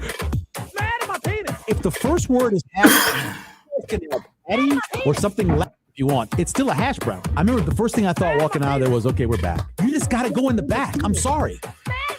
This cat, now he had a good freshman year. He sucked last year. Why is it a surprise that he went through a struggle this year? Michael already brings the color. I don't care about fat Luca. I don't care about street clothes Anthony Davis. You both can go to hell. Michael's black. All right, well, if that wasn't shocking enough for the good folks of Central Nebraska, new friends of the Grum on 97.7 The Zone. Nice. It's Michael Severe. Of course, many of you in greater Nebraska know Michael from such hits as Nebraska Public Media's Big Red Wrap-Up, probably the most popular Husker football show in the whole state, especially in Central Nebraska. So here he is. You get to hear from him every Monday. Hi, Michael. I am huge in Beatrice, St. Paul, North Platte, Gehring. Yep. There's about 5 or 6 different towns we've stopped in at times, and I've had people stop me, and people are like, what's going on? Why is this person talking to Not this person? stopping you for the usual reasons they stop. Oh, yeah. Why is this person of color walking into this restaurant currently? The only person in town of color. Why is that happening? No, that's not where I am now. Lots of people of color here, so. Yeah, what's going on, Michael? Really it's well. cold. It's cold in Nebraska Yeah, for it's the like final 20 time. degrees here. It snowed yesterday for the final time, and What you I leave heard. us. Allegedly. You leave us. Yeah. So what happened was we bid on an auction item for a condo in Costa Rica like last year, way back, right? Last May. And we kept trying to schedule it and couldn't do it because either this was booked or the kids couldn't go. So it's spring break, and it's horrible timing for this, being that I got the gala in about 11 days or however far away it is. We're here. We're here. So in Costa Rica, in a very nice condo. Incredible. Yeah. Well, I'm very glad nice. you're enjoying the condo. You're probably miserable because the weather's too nice. It is hot here. Like the humidity, you know it's humid when the temperature and the real feel are anywhere from 6 to 10 apart. So the real feel when we left the house was 88, right? No, excuse me, 96. And the real temperature was 88. So yeah, we were in the ocean and at the resort around the corner and in the water. So we were cooled off. How long are you there for? Basically, we'll be back Saturday. Okay. Be back Saturday. Wow. Yeah. So you'll be there for Nebraska's first ever NCAA tournament win. I understand that no one listens when I talk. I get that. But I told you 2 weeks ago that I probably wasn't going to be able to watch the games because I won't be about that. in the America that is the North. I forgot. I was in the Central, so we did not Busy have. time. My brain is broken right now. We did not have that anywhere. What's So I couldn't watch anything for the most part. I've been following along on Score Mobile, and listening to Westwood One, which is awesome. You can listen to that on the app. That works really well. But in terms of local television or like ESPN or CBS or TNT, I got none of that. Wow. That's crazy. You think, I mean, we were talking to Mitch Sherman earlier. He thinks they could have upwards of like 12,000 people head down. Oh, 15 to try to fill that building. It holds 18, right? Yeah, it holds 18. What's 80%? Yeah, that'd be about 15. 15, right? Yeah. Nebraska is an 80% travel for big things, whether like the first time going back to Colorado, right? Yeah. Or hell, look at this. Look at the USC game, right? Wasn't the USC game where like almost everybody in the building? You talking about an 06? No, I'm talking about like the basketball game. Oh, yeah. Just the basketball game a couple of weeks ago where like you had some family members of USC, but everybody else was Nebraska fans. So I think they're an 80% kind of group, especially when it's something rare like this. And so, yeah, it's 7 hours. It's an easy trip. Everybody knows the way. They know the places. They probably had the same hotels they stayed in back when Nebraska was in the Big 8 and Big 12. So. Yeah, Michael, I was thinking about this morning, and I guess I tried to describe it like this. If they win, I think that there's a world where we describe the crowd or the invasion of the crowd kind of like we do some of those very special football crowds from back in the day. What's the first one? Probably Notre Dame. Everyone brings up 2000 Notre Dame. Mm-hmm. I know Steve Spurrier talked about the Fiesta Bowl, in 96, and he was like, what in the world? How did they get so many tickets? If they win, I think that this one is going to be celebrated as one of the bigger invasions ever from the John, wasn't it? So was it? Correct me again. So it's 2000 or 99. When they play in Kansas City? In the last second stop by Steve 98. Steve 98. 98. From what everybody tells me, that building was almost all Nebraska fans. And you know it when Steve Warren makes the stop, the sound off of that TV copy, if you look it up on YouTube, it is deafening. You can't hear the announcers saying what happened. That's how loud it was when they got that goal line stop. Were you there? No, was not there. Bummer. Well, I mean, we were all in Cincinnati or in Kansas City. Yeah, exactly. Look at that. Like the invasion. Yeah. The biggest one for me by far is the first time we went to Colorado in this new time. Oh my when God. They were doing the Husker power chant because they tried to down everybody up by bringing out the bison, and they were trying to do their chant, and then Nebraska fans started doing Husker power, and it just completely drowned out the whole place. I had the goosebumps. Yeah, that was crazy. I remember because the fans were right below us, and I reached my phone out of the press box that us three were sitting in with that random guy who didn't want to talk to us. And I just took a photo of there it is of everyone right below us, and it is, I mean, literally it's all red. Red. Yeah, absolutely all red. And the other side was red too. So I mean, it was red all over, and I knew it was all Nebraska when we drove into town, and you hit that one main road. And it has a Colorado or Buffalo name, but you hit that main road and everybody walking down the street were in red. We're Nebraska fans, like both sides of the street, just going back the whole time. It's obviously it's good anytime you have a lot of fan support, whether it's at home or you go on the road. But do you think there is any part of you that thinks that there could be at least a bit of a detriment in the fact that we all know that this whole season's been pointing to this moment, breaking this string and ending the tournament drought, that having all those extra people actually adds to the pressure rather than subtracts from it? I'm going to answer it the exact same way I answered it when you asked me last week. I think they're too veteran of a club for that to be an issue. If this was a bunch of young guys, it was a bunch of Braden Fragers who have a lot of emotion and that kind of thing, I could see that. But you've got guys who've been there 6 years. You got guys that have been there 5 years. You got the coach's son leading the team, Jamarcus Lawrence, who went someplace else and came back. He's got all the experience in the world. I don't believe that it's going to mess with them much. And, I mean, honestly, it's like playing a home game. So just think you're in the vault with a few more people. What does the vault hold? 15-5 or something like that? Yeah. So just think of it. You're in the exact same place. You're in the vault with about 3,000 or 2,500, about 2,500 more, and play the way you play at home. That's what it should be like. What's the thing that gives you most pause about this matchup? It's the NCAA tournament, and anything can happen. And as a longtime fan since 1978 of the Syracuse Orange men, then now Orange, I can tell you I remember when Richmond beat them when they were a 2 seed. I'll never forget that day. And then I can go back to when we were sitting in, I believe at the time it was Quest Center, I think, when we watched the upset happen there at Norfolk State. And then on the phone, we're watching it happen to, I believe it was Duke, or there was 2 games at the same time that both had 15-2 upsets on that same day. So that's my worry. It's just the NCAA tournament. Although I will say everything I've read on Twitter, and people are making a great point about how you combine so many number 1 seeds in lower conference tournaments losing. So those are the best teams throughout the whole season in that conference. They're going to be playing, along with how these teams now just aren't as good as they used to be because the players that were good enough to beat you, the ones that did go off and get a 30 points or something like that, Harold Arsenault, are now playing up at the big teams. So maybe it can't happen anymore. I don't know. But I know last year it didn't happen. All the 4 seeds, they all won, right? Yeah, it's pretty crazy. By the way, Michael, incredible memory. I was at that game in Omaha when Norfolk State took down Missouri. That game was awesome. Lehigh knocked off Duke. In Greensboro. That was crazy because Kevin was calling. I think Kevin was calling the local one, right? I was working with him. He was here. That's the one. Yeah. Yep.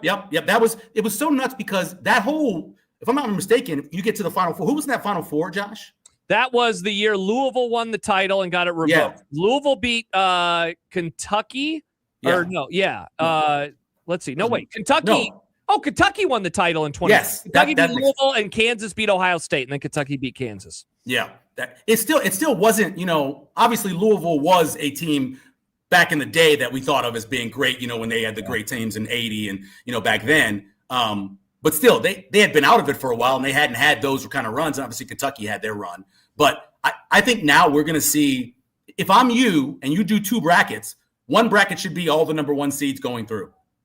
I just think that if you want to win, I think you just do that. It may not work out. Maybe you're getting upset, but I think the way things are going, I won 2 brackets last year doing that. Just going all the way through my number 1 seeds. Wow. So I think that's where we are now in this sport. Yeah, the formula of the last 21 national champions have been top 21 in offensive efficiency, top 37 in defensive efficiency, and we're also top 12 in the week 6 AP poll, which is an odd one, but it is what it is. Okay. The teams that qualify, there are 8: Arizona, Michigan, Duke, Iowa State, Purdue. Purdue has to be, yeah. Houston, BYU, and Louisville. Oh, wow. So I have Arizona in the first bracket I did winning it. And then I had Purdue because of the way they're playing now. I mean, God, how about 2 weeks ago? They couldn't beat anybody. Then they beat up on Nebraska, and they don't lose now, right? I mean, they're playing like the number 1 team in the country to start the season. Yeah, and that they climb all the way up to a 2 seed. I don't know. There's a part of me, and I'm not dismissing what they did over the weekend because it obviously is impressive. But a lot of those, pretty much all those teams they played had nothing to play for than the same trophy, right? They weren't really playing for a seed necessarily. They weren't playing to get into the tournament. Yeah, I don't know. I'm a little wary on just thinking that Purdue's going to make this hellacious run just because of what they did in Chicago. Here's the thing about Purdue, though, and you guys know this because it's all the time. And I know that they haven't made a ton of runs. But when you play them, you probably haven't played anyone else like them all year. And in practice, unless you're coming out there on stilts, you probably can't practice against a scout team that presents what they present. Right. You just can't. And so they are going to constantly bring you something that you're just not going to see because of their size. And so maybe it hurts somebody early, or maybe when you're tired and you're trying to defend a couple 7-footers, you're going to struggle. I don't know. But you remember, this team has 4 seniors that have been there here the whole time playing to this year to win the national championship. And 2 weeks ago, it felt like they had blown it. And now all of a sudden, I'm sure they're feeling pretty good about themselves. The thing that worries me a little bit about them, and I'm looking at these same numbers, I mean, their defense was only 35th. Only 35th, okay. And I think, going to cost them? I think that part of it will cost them. I think that part of it will hurt. Well, it certainly changes everything changes in the tournament, right? Because either you're going to get a game where no fouls are called, or you're going to get one of those games with Big Ten referees where everybody fouls called, right? So that certainly changes it. It does allow you, with the extra timeouts, the media timeouts, the longer media timeouts, to rest a little bit more too, and change your substitution pattern. So that changes a lot of stuff as well. I remember way back when let me see, it was Arkansas had the 92 40 whatever, minutes of hell. The hell, right? And the conversation was when they got to the tournament that maybe teams would have more time to rest even back then. But 94, they still won it, right? So because of their shooting 3-pointers. But yeah, I remember always that conversation about how you could get more rest in these tournament games, especially when you got to the Final Four. Because the Final Four breaks are long. They are so long. Michael, is there like a regular season narrative that you really disagree with when we get to the tournament? Like, is there like a conference that you think is undervalued or a conference you think is overvalued this year for the next couple of weeks? Not really. The whole idea that the SEC is overvalued. Look, so we know the Big East is bad, right? Honestly, outside of UConn and St. John's, you can say whatever you want about Villanova. Outside those 2 teams, that is a really bad conference. Then you took the SEC, and when you see them playing out of conference, or even the way their best teams are getting upset by their worst teams, that tells you that conference isn't great. So that's the conversation already. I believe that. I don't know how much people are talking about the grind that Big Ten teams went through and how they're ready for this. That's a conversation I don't know how many people are having. Like Michigan State, for example. And I know the whole Izzo in March, but they have played great teams and a tough schedule. Nobody they're going to play is going to intimidate them. Mm-hmm. And I mean, outside of matching up with Michigan again, is there a team that they think they're scared of? Probably not. So I think, I don't know how people are talking about it because I'm not hearing as much now. I'm not getting, even though you guys are on in Central Nebraska, you're not on in Central America. I would say that I believe the Big Ten could I'm not saying they're a Big East team from the mid-1980s. I'm not saying that. I'm not saying have 3 teams in the Final Four. But I wouldn't be shocked if you see a bunch of Big Ten teams left in the Elite Eight. I wouldn't be shocked. I think they're that good. Funny thing is, I mean, but we've been saying this about the Big Ten for the last 20 years, and they famously have not won a title. People forget. I know. And Purdue's the one that's been letting people down, right? But they're one of them. Even Illinois, like they get upset early. I feel like all the time. But you know what could happen? Those what did he call them? Itches. What, the last names? Vitches. All those Vitches, they get hot from 3. They can beat you badly. Yeah. Because they have guys that can shoot in the 40% range. They just haven't been doing it consistently. Think about how good Illinois was for that stretch in the middle of the season. I was going to say, there was the stretch, and it was when Nebraska caught him the second time, where it was like, oh my gosh, is this the best team in college basketball? And then they went on a swoon, and we haven't said that about it. So remember that. You're not playing against teams that have you scouted. If you're playing the second of the 4 days, if you're Thursday, you got to play me on Saturday, and you got to figure out what I do when you haven't played me all year. It certainly could be a different thing. I do believe that the conversation everybody's having about how the mid majors are not very good. I think that's nailed. You look at through this, and how many when you were going through your bracket, and I'm sure you guys ran through it one time when it first came out. Like, how many did you really feel good about? Like, even the 12-5s, you're like, I don't know if I feel good about those. I picked a couple era now compared to 10, 15 I picked a couple. It is a different era. That said, I'll still pick a couple of upsets. You have to. And remember, but last year we had very few upsets. Remember, one of those 11 seeds is going to upset somebody. They're going to come through their play-in game. They're going to beat somebody, and they may make the Sweet 16. So remember that. There's a good every 3 or 4 years that happens. So watch out for that. Michael, I saw something today from our Dusty Rhodes and Ric Flair. Is that what it was? No. You're watching that? No, I wasn't watching. I've been watching so much of that. Oh, I saw this too. What is it? It's from our dear friend Dave Bartu, Mr. Matrix. He calls it the middle 8 myth. I know you don't realize how much this conversation with us on DM went on for 2 weeks. 2 weeks back and forth about this. And my final thing was, he may show you some numbers. Coaches don't believe it, because if they didn't, they wouldn't be making sure that they don't take the ball, right?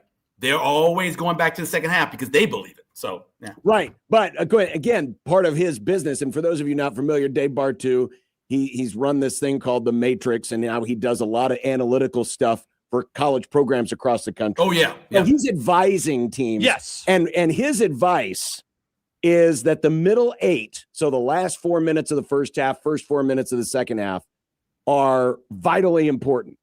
Well, according to his research, and this goes back through 10 years, 10 years, so over 6,600 games, and he took out games that, were, like the Nebraska, like the Nebraska. Who were they killing last year at halftime? Was it Akron? Georgia Southern? No. Yeah, Akron and Houston Christian. They took out the blowouts. They took out all the blowouts. Right. And found that, and it was interesting because he divided it by the NFL, FBS, and FCS. Yep. In the NFL, in terms of how important it is, it's more important than in the FBS. The FCS, the middle 8 actually factors more.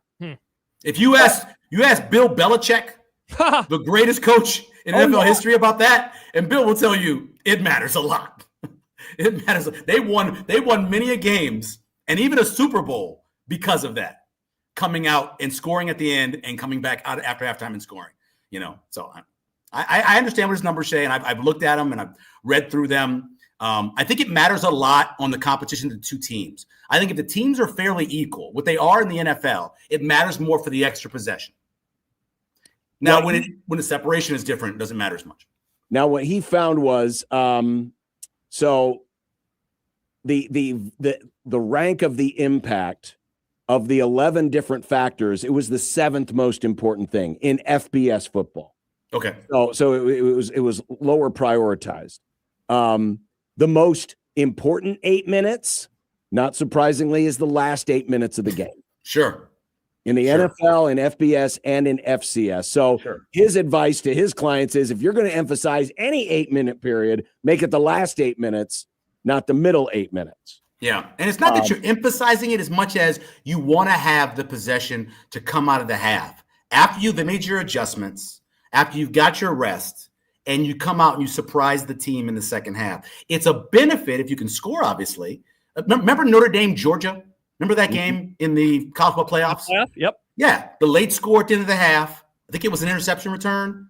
And then they scored, and then right at the beginning of the half, Georgia scored, or Notre Dame scored again. I don't remember who it was, but I remember how it completely changed the momentum of the game. That's kind of what we're talking about when you're talking about. There's like a way, Michael, where it feels like a bonus possession if you get the ball to start the second half. It feels Right. like especially after you scored, especially if you scored. Yeah, right. And that's why I will agree with Dave on this point, because the talent gap between the best NFL team and the worst NFL team is thin. Sure. Versus in the FBS where you've got a massive gap. And there might be a few games that entered his study where let's say it was like, I don't know, an Ohio State Bowling Green type game. Sure. And Ohio State's kind of futzing around and wasn't playing particularly well. Well, second half comes out, they just run them off the field, right? Mm-hmm. But those games maybe kind of skew his numbers a little bit. Perhaps. I'm just throwing this out there. Like just do Big Ten numbers. I wonder if he just did one conference numbers in conference play. And let me say, when you say futzing, that scares me every time. Oh, it's frightening. That's very frightening. But my point is, in the NFL, yeah, you've got to maximize every possible possession because the talent gap is so close. Sure. Whereas in the FBS, would you say it's a bigger talent gap margin from the top of the Big Ten to the bottom of the Big Ten than it is in the entire NFL? Oh, yeah. I mean, especially when the years you've had where Purdue won one game, right, and Ohio State or Michigan was undefeated. Right. But think about this. If you start doing it just based off of, like, let's take teams like Nebraska, Michigan State, Wisconsin, Minnesota, that middle group. They're close, can beat anybody at any time. Any of those teams can win. Mm-hmm. Now, Nebraska can't beat Minnesota, but you know what I mean, right? So when you're doing it in those games, it's more important to get that possession. Yep. Although I will say this, if Purdue is going to upset Ohio State, they're probably going to need something freaky to happen, like going 14-0 over the course of 8 minutes if they scored at the end of the half, at the beginning of the half. Yeah. For sure. So both ways, it can give you a big upset, but it's certainly very important in those teams that are all between the winning 6 and 8 games. Yeah. Michael, last one from me. Win total 5.5 is where it opened. It moved very quickly to 6.5. I texted Todd Furman earlier, and I meant to read this. We haven't had a chance. So I said, what explains the jump so quickly?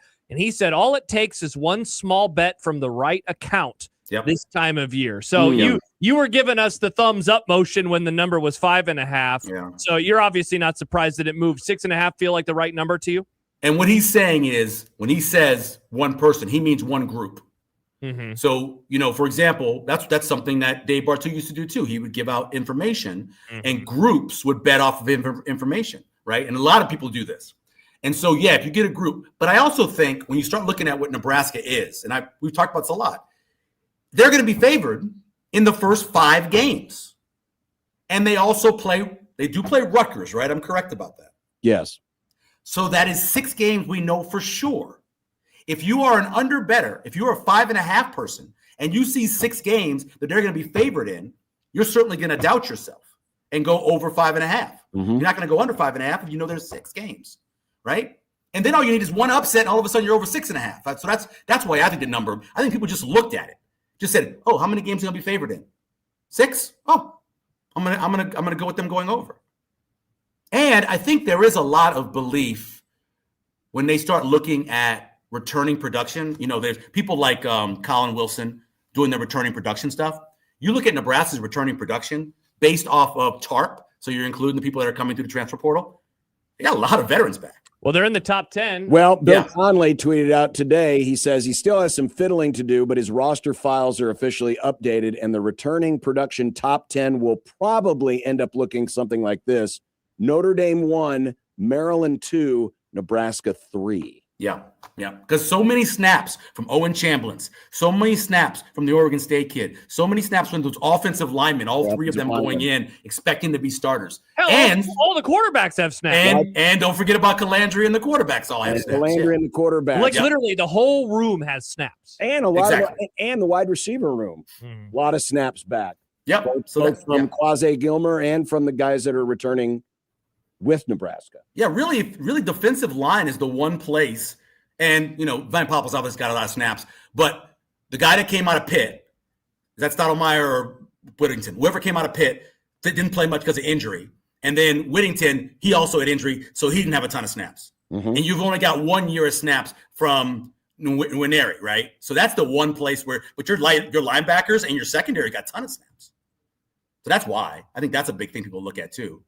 But I'm not – 6.5 doesn't surprise me. I still would probably right now say 6-6 because Nebraska hasn't shown me necessarily that they can get that big upset that they would have to have just to get to 7 or a really big upset to get to 8. So, I mean, you probably would say to yourself, it feels like 6-6, but I know the team, and I say this all the time, I know the team feels good about themselves. Being out there and talking to people around them when we were there for that open practice. Some of the former players that were standing around, talking to them, I know they feel pretty good. There's some question marks they have about right before we walked in. I hope I can say this. What I understand, right before we walked in, I believe Calandri threw a pick. So, so there is still that. No way. So there is that. So, anyway, we were not there for it. I did not see it. I was told. Yeah, you were told. I was told. So there is that issue of we do worry about the turnover guy. So all right. So what time zone are you in there? That's a great question. So here's what I do know this. What is the time right now? We stopped in Panama. Right now I have 4:28. 420.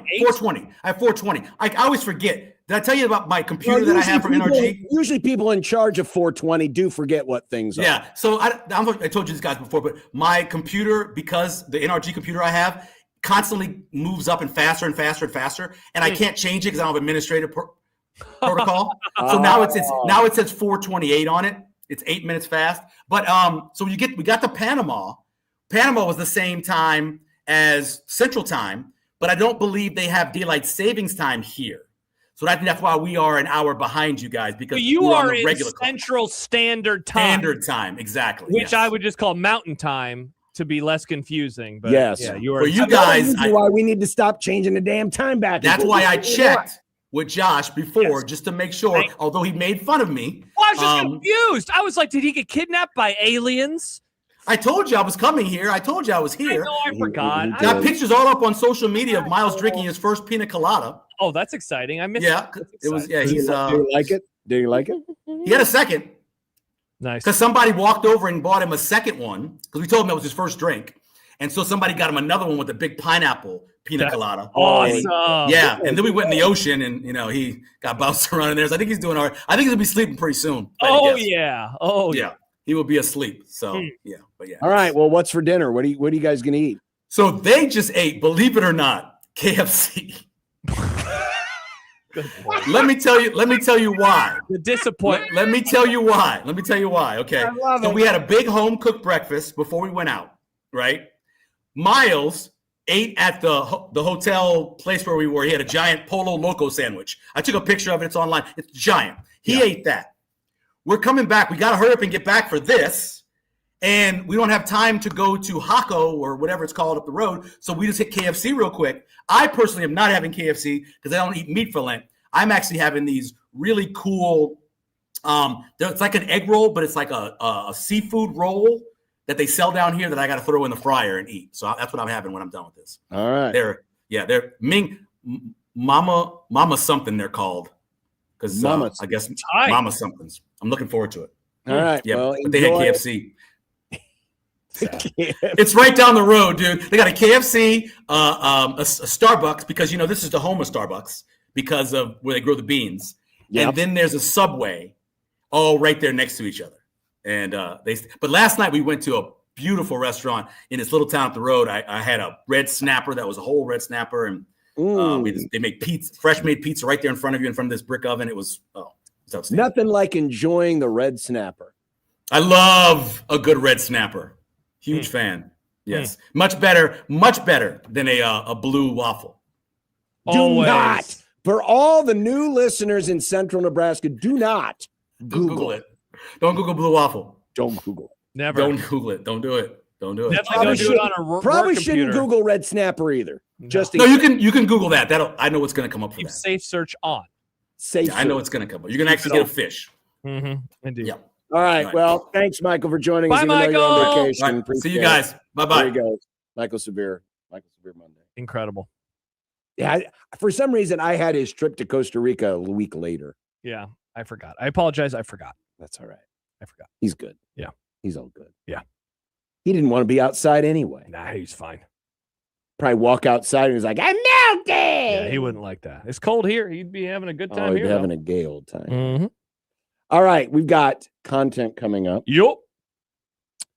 Today in content. Fake news. Oh. Nebraska women's basketball. Oh. College baseball. And we have to introduce our new friends in central Nebraska of another one of Josh's bits. Interesting. I don't even know what this is. Oh, it's your best bit. And by best, I mean your worst bit. What, the Western Nebraska Because you're stuff? always It's not wrong. a bit. Because you're always wrong. Oh, okay. I think I know what you're talking about. Yeah, I know it's hard to keep all the things you're All wrong my about. smart things. All the wrong things straight. You got to keep them all Rats. straight. Rats. All right. Content is coming up next here on the Zone Radio Network.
I made you some Unsportsmanlike content.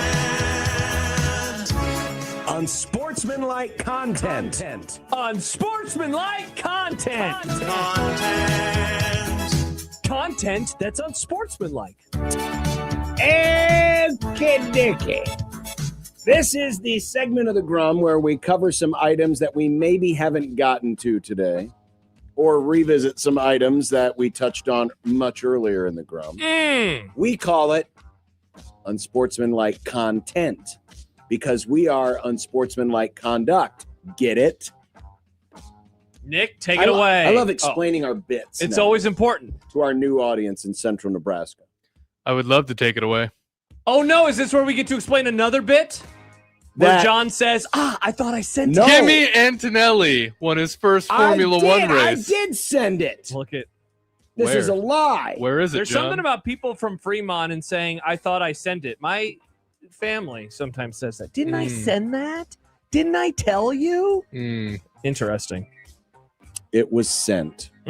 See, again, this is the whole new email Is it thing. in your sent folder? We need to fix the email situation. We need to fix it. I have you under a tag, so whenever I get something from either you or you, it that's shows up exciting. as purple and it says unsportsmanlike conduct. Check that inbox now, Nick. I'm checking that inbox. I'm refreshing that. There it is. Look at that. We know getting to the dance is a rare accomplishment for Nebrasketball. Wow. But did the university really fall for a fake TV time release for their Thursday game? So I was confused by this too because, as soon as I saw the initial tweets, I, pretty much shut off Twitter because I was engaged with baseball and Team USA. Nice. And then, we get to a commercial break or something, and all of a sudden I'm seeing people going back and forth about, oh man, I'm so mad. Oh, I wanted that tip-off time. I'm like, wait a minute, I thought you were all happy you got the tip-off time. Then I realized the tip-off time got changed. Yes. No, it didn't get changed. Well, it didn't get changed. The reporting of it got corrected. I don't understand how this happened. So for those who missed it last night, a random account that has 100 and some odd followers tweeted out one of those old school, here are the tip-off times for all of round one. Because I saw somebody say, it didn't even look real. That's how it used to look, though. And I guess Nebraska saw that and included it in the notes that they sent out, because that is where I saw the majority of people confirming it was like, here it is, a screenshot of the notes. Yes. So are we to assume that they fell for it? Yes. That is a tough look. Yes. Very tough. Embarrassing, some might say. It didn't come from the official network or the NCAA. Can you imagine if it would have been a session 1 versus session 2 situation? And people would have jumped on and started buying their tickets and then realized they had tickets for the wrong session. Because thankfully, no matter what, if it was 3:10 or 11:40, that's session 1. So if you bought session 1 tickets, you were totally good to go. But yikes, that could have been a real big disaster. Instead, it's just a little egg on the face. Yeah, just a little egg on the face. But just remember, don't show up for a 3:10 tip-off. No. You'll be late. Yeah. Well, the good news, guys, is we now know about Creighton's immediate future in the Crown. They're playing against the Rutgers. The only Big East team in the Crown is Creighton. That's true. But when will we know about the program's future with one coach, Greg McDermott? I think we're still going to learn this after the season. I do not think that he wants the song and dance before the season comes to an end. So I think we will learn within a week of their season coming to an end, whether that is in game 1 or at the end of the Crown tournament. Yeah, it'll be a week or two probably after the season, I would guess, especially if the decision is to come back. But again, I reserve the judgment to say it might be one of those things where he realizes one morning it's just not time. It's just because the one thing Creighton has the advantage, they got the coach in waiting already in house. So if this decision's made in July, there could still be a transition. Would it be a little bit more awkward given that, it's July? A lot of other things are taking place and you filled out your portal roster could open, right? And your portal and all this. So you don't want that. You probably want that done as soon as possible. But it will be done. It will be done in an expedient manner and in a manner that will be an advantage to the program. Mac does not want this to be a distraction, which is probably one of the big reasons why nobody knows. Except for probably a very, very, very, very, very, very, very, very small group of individuals who are on a need-to-know basis. Did we mention that Nebraska's women's team just barely snuck in? They'll be in a play-in game Wednesday night versus Richmond. Are you surprised the ladies got in? I am, because the season did not end well. The record wasn't great. They were fortunate enough they, came from the Big Ten Conference, and so they had a lot of quality opponents. But I was pretty much assuming that this team was headed for the WNIT or no postseason basketball at all. I was until yesterday or Saturday when I heard some people saying, you know what, I actually think that they're going to make it in now. And there were some bracketologists that had them playing in Norman against Oklahoma. And it was like, oh my gosh, are they going to be just a short jaunt away from Oklahoma City? So I would have been until the last couple of days when the wind started blowing in this direction. Instead, they will be in a playing game on Wednesday. Sorry, I'm sending an email. Yeah, we can tell. All three major D1 baseball programs went undefeated this past weekend. Nebraska fiddled around with Maine, Creighton swept 3 at Tulane, and Omaha took care of North Dakota State.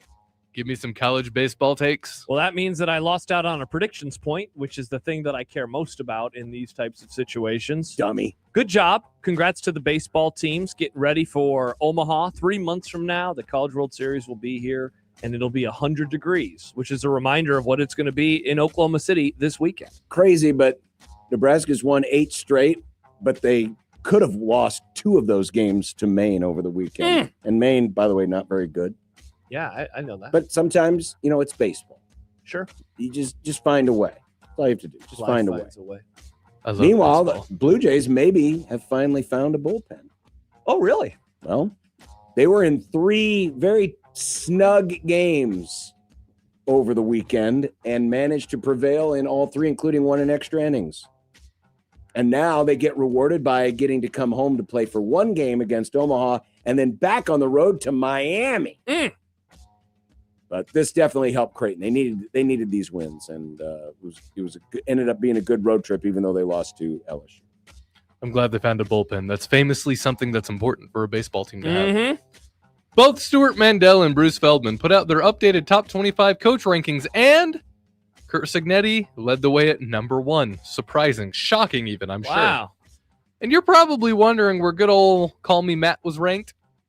Where was he? Well, he was not. Obviously. What were you think? Why would I ask that? Wow. What are your thoughts on this? Wow. Can you believe his tone? No, I'm not surprised at all. Again, Nebraska's the bad vibes are coming from all over the place. The bad vibes are in the house. They're coming from inside the house, from outside the house. Feldman has been a supporter. He's been always bullish on them. Now even he is no longer bullish. He is done. Well, unfortunately, this is what happens when you talk a good game. As Nebraska talked a very good game during the offseason. Matt Rule was the lead talker on this. And things went very poorly, especially in the second half of the season. Yeah. Which is why you have seen a different tack. I wonder if this different tack from Matt Rule also includes no more house rules.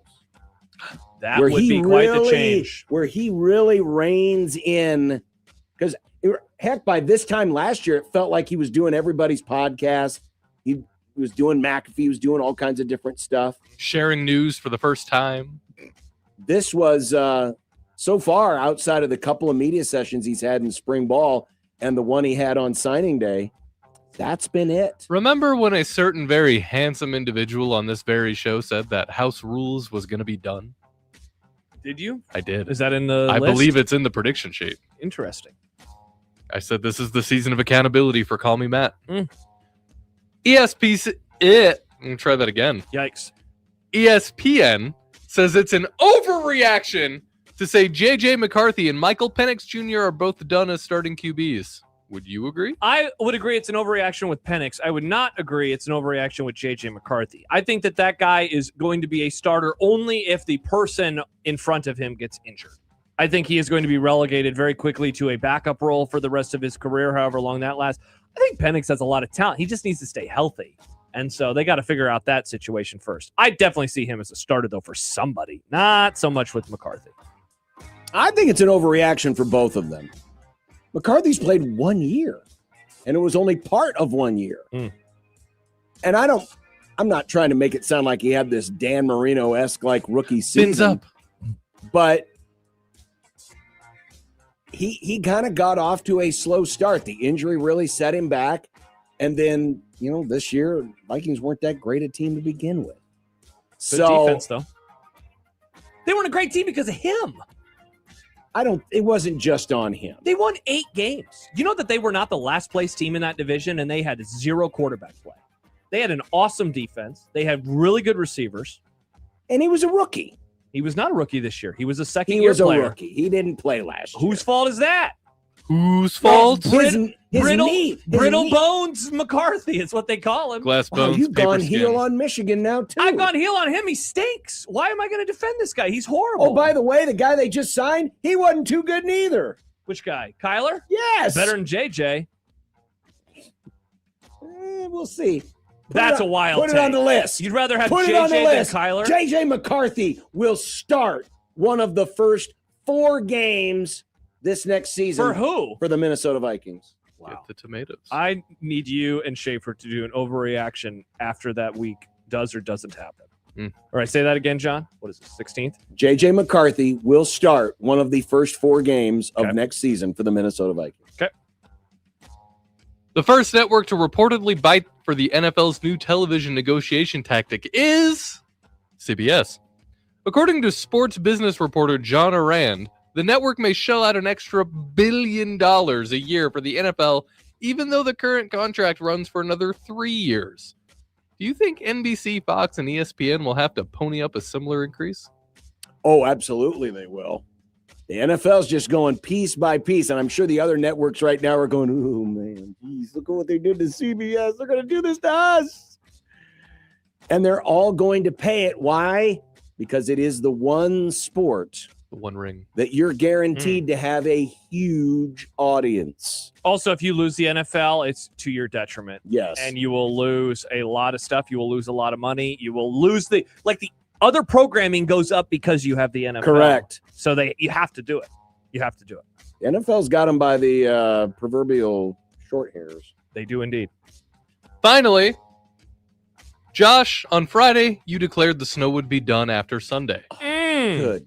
And what happened on Sunday, Nick? Did indeed snow. Oh. John, how are we feeling Wow, about you could this? read a forecast. Good for you. It's called models, John. It's called my weather. You're not supposed to look at models anymore. They don't want you ogling their models. I was ogling and I called it and it snowed and now You called it was going to snow. But no, more importantly, I called that it's done. I made a graphic and everything. The snow is done after Sunday.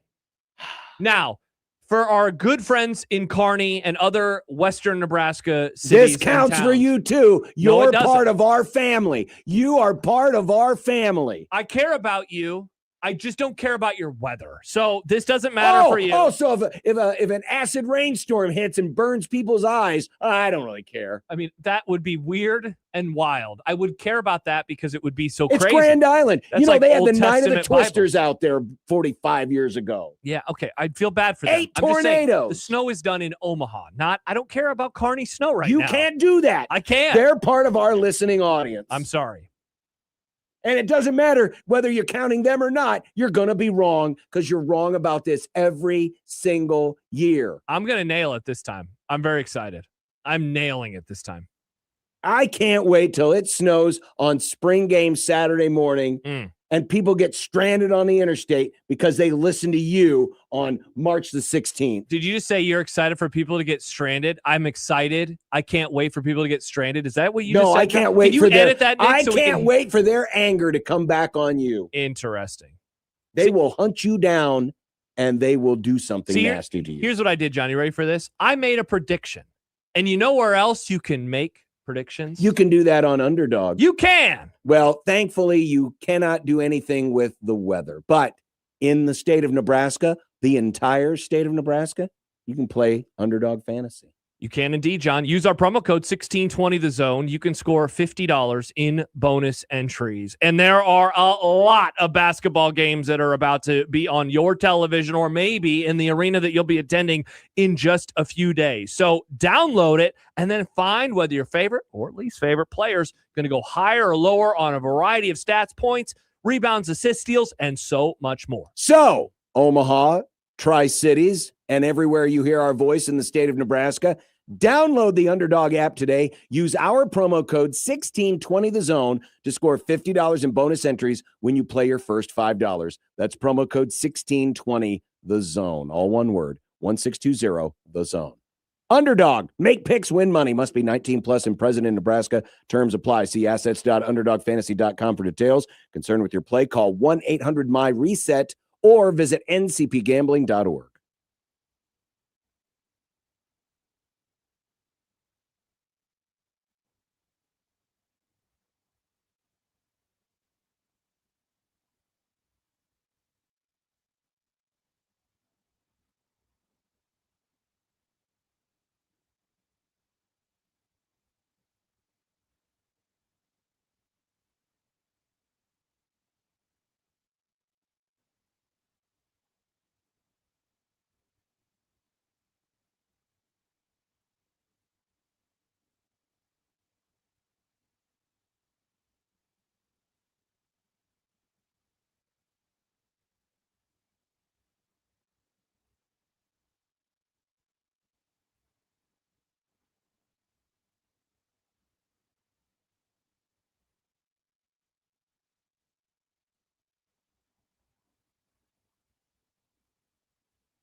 When you knock us down, we're going to get up. And on the way up, we're going to bite a kneecap off. Crust is good to knock your ass. I will eat your ass first. He's tough as a Woolworth steak. And then it's going to take 2 more shots to knock us down. All right. And on the way up, we're going to take your other kneecap. I'm ready to hang them up, gut them, and skin them, and chop them up. You know what? I'm ready. My daughters aren't starving to death. I'll eat my neighbors. And we're going to get up, and then it's going to take 3 shots to get us down. And when we do, we're going to take another hunk out of you. Cliff, what are you going to take away as your best memory from playing basketball at Boston College? Probably just like going out to eat. Just in time for our new friends out in central Nebraska, we have got a lawn makeover that you could win. Oh, from Robert's Nursery Landscape and Lawn, a shot at a $10,000 backyard makeover. You could redo your patio, your outdoor kitchen, water features, fireplaces, fire pits, landscaping, and more. Go to 1620thezone.com, register for your chance to win a $10,000 outdoor upgrade from Robert's Nursery Landscape and Lawn. Again, 1620thezone.com. awesome. Yesterday, we had some, I guess you could kind of call it like an Italian wedding soup, except it was sausage, no meatballs. How was that? And sandwiches. It was great. It was perfect. Good. Perfect food. Cold weather for food. a very cold day. That's exciting. We are having wings tonight. Nice. Riss has been working on them throughout the day, seasoning them. They're currently cooking right now. Are they on the sex griddle? No, it's too cold. She doesn't want to go outside and do that today. So no Nebraska Furniture Mart employees are having sex. No, on your not today. griddle. It's too chilly out there, John. It's cold. The freezer took us to the grill. Well, not That's if they how you turn the season grill the grill, on. Josh. Not if they turn the grill on. I guess It'd be that's warm true. then. That's true. I didn't think about that. Yesterday, Paige made pasta for lunch, a delicious like kielbasa pasta. Yeah. And then she made chili for dinner. So I have my pick of leftovers. It's awesome. Wow, that's very exciting. I love chili. Well, sounds like a wonderful way to end a Grum. Look at that. Day one in the book. 6A to 6P all over this great state of ours, from Omaha to western Nebraska cities like Hastings, Kearney, and beyond. This is great. I hope that they enjoyed it. It was fun hearing from the folks Yes, who it were out was. west listening today. Yes, it was. And we'll be back tomorrow, 6A to 6P. Look at that. We got Brunsey tomorrow. We got Sipple tomorrow. Yep. Sipple's making people mad again today. Why did he make people mad about this It time? just seems like he just keeps having bad takes that people disagree with. I had multiple things he said on his show today sent to me. Like, did you see this? Like, what? What did he say this time? Why do people always send his bad takes to you? Because I don't know. That's a good question. Because I'm a media member, probably. I guess. Maybe that's what it is. Maybe Right. they like me. Maybe people like me. Sorry that you don't have friends. Highly unlikely. Interesting. Have a great rest of your Monday. Good night, Nebraska. Bye.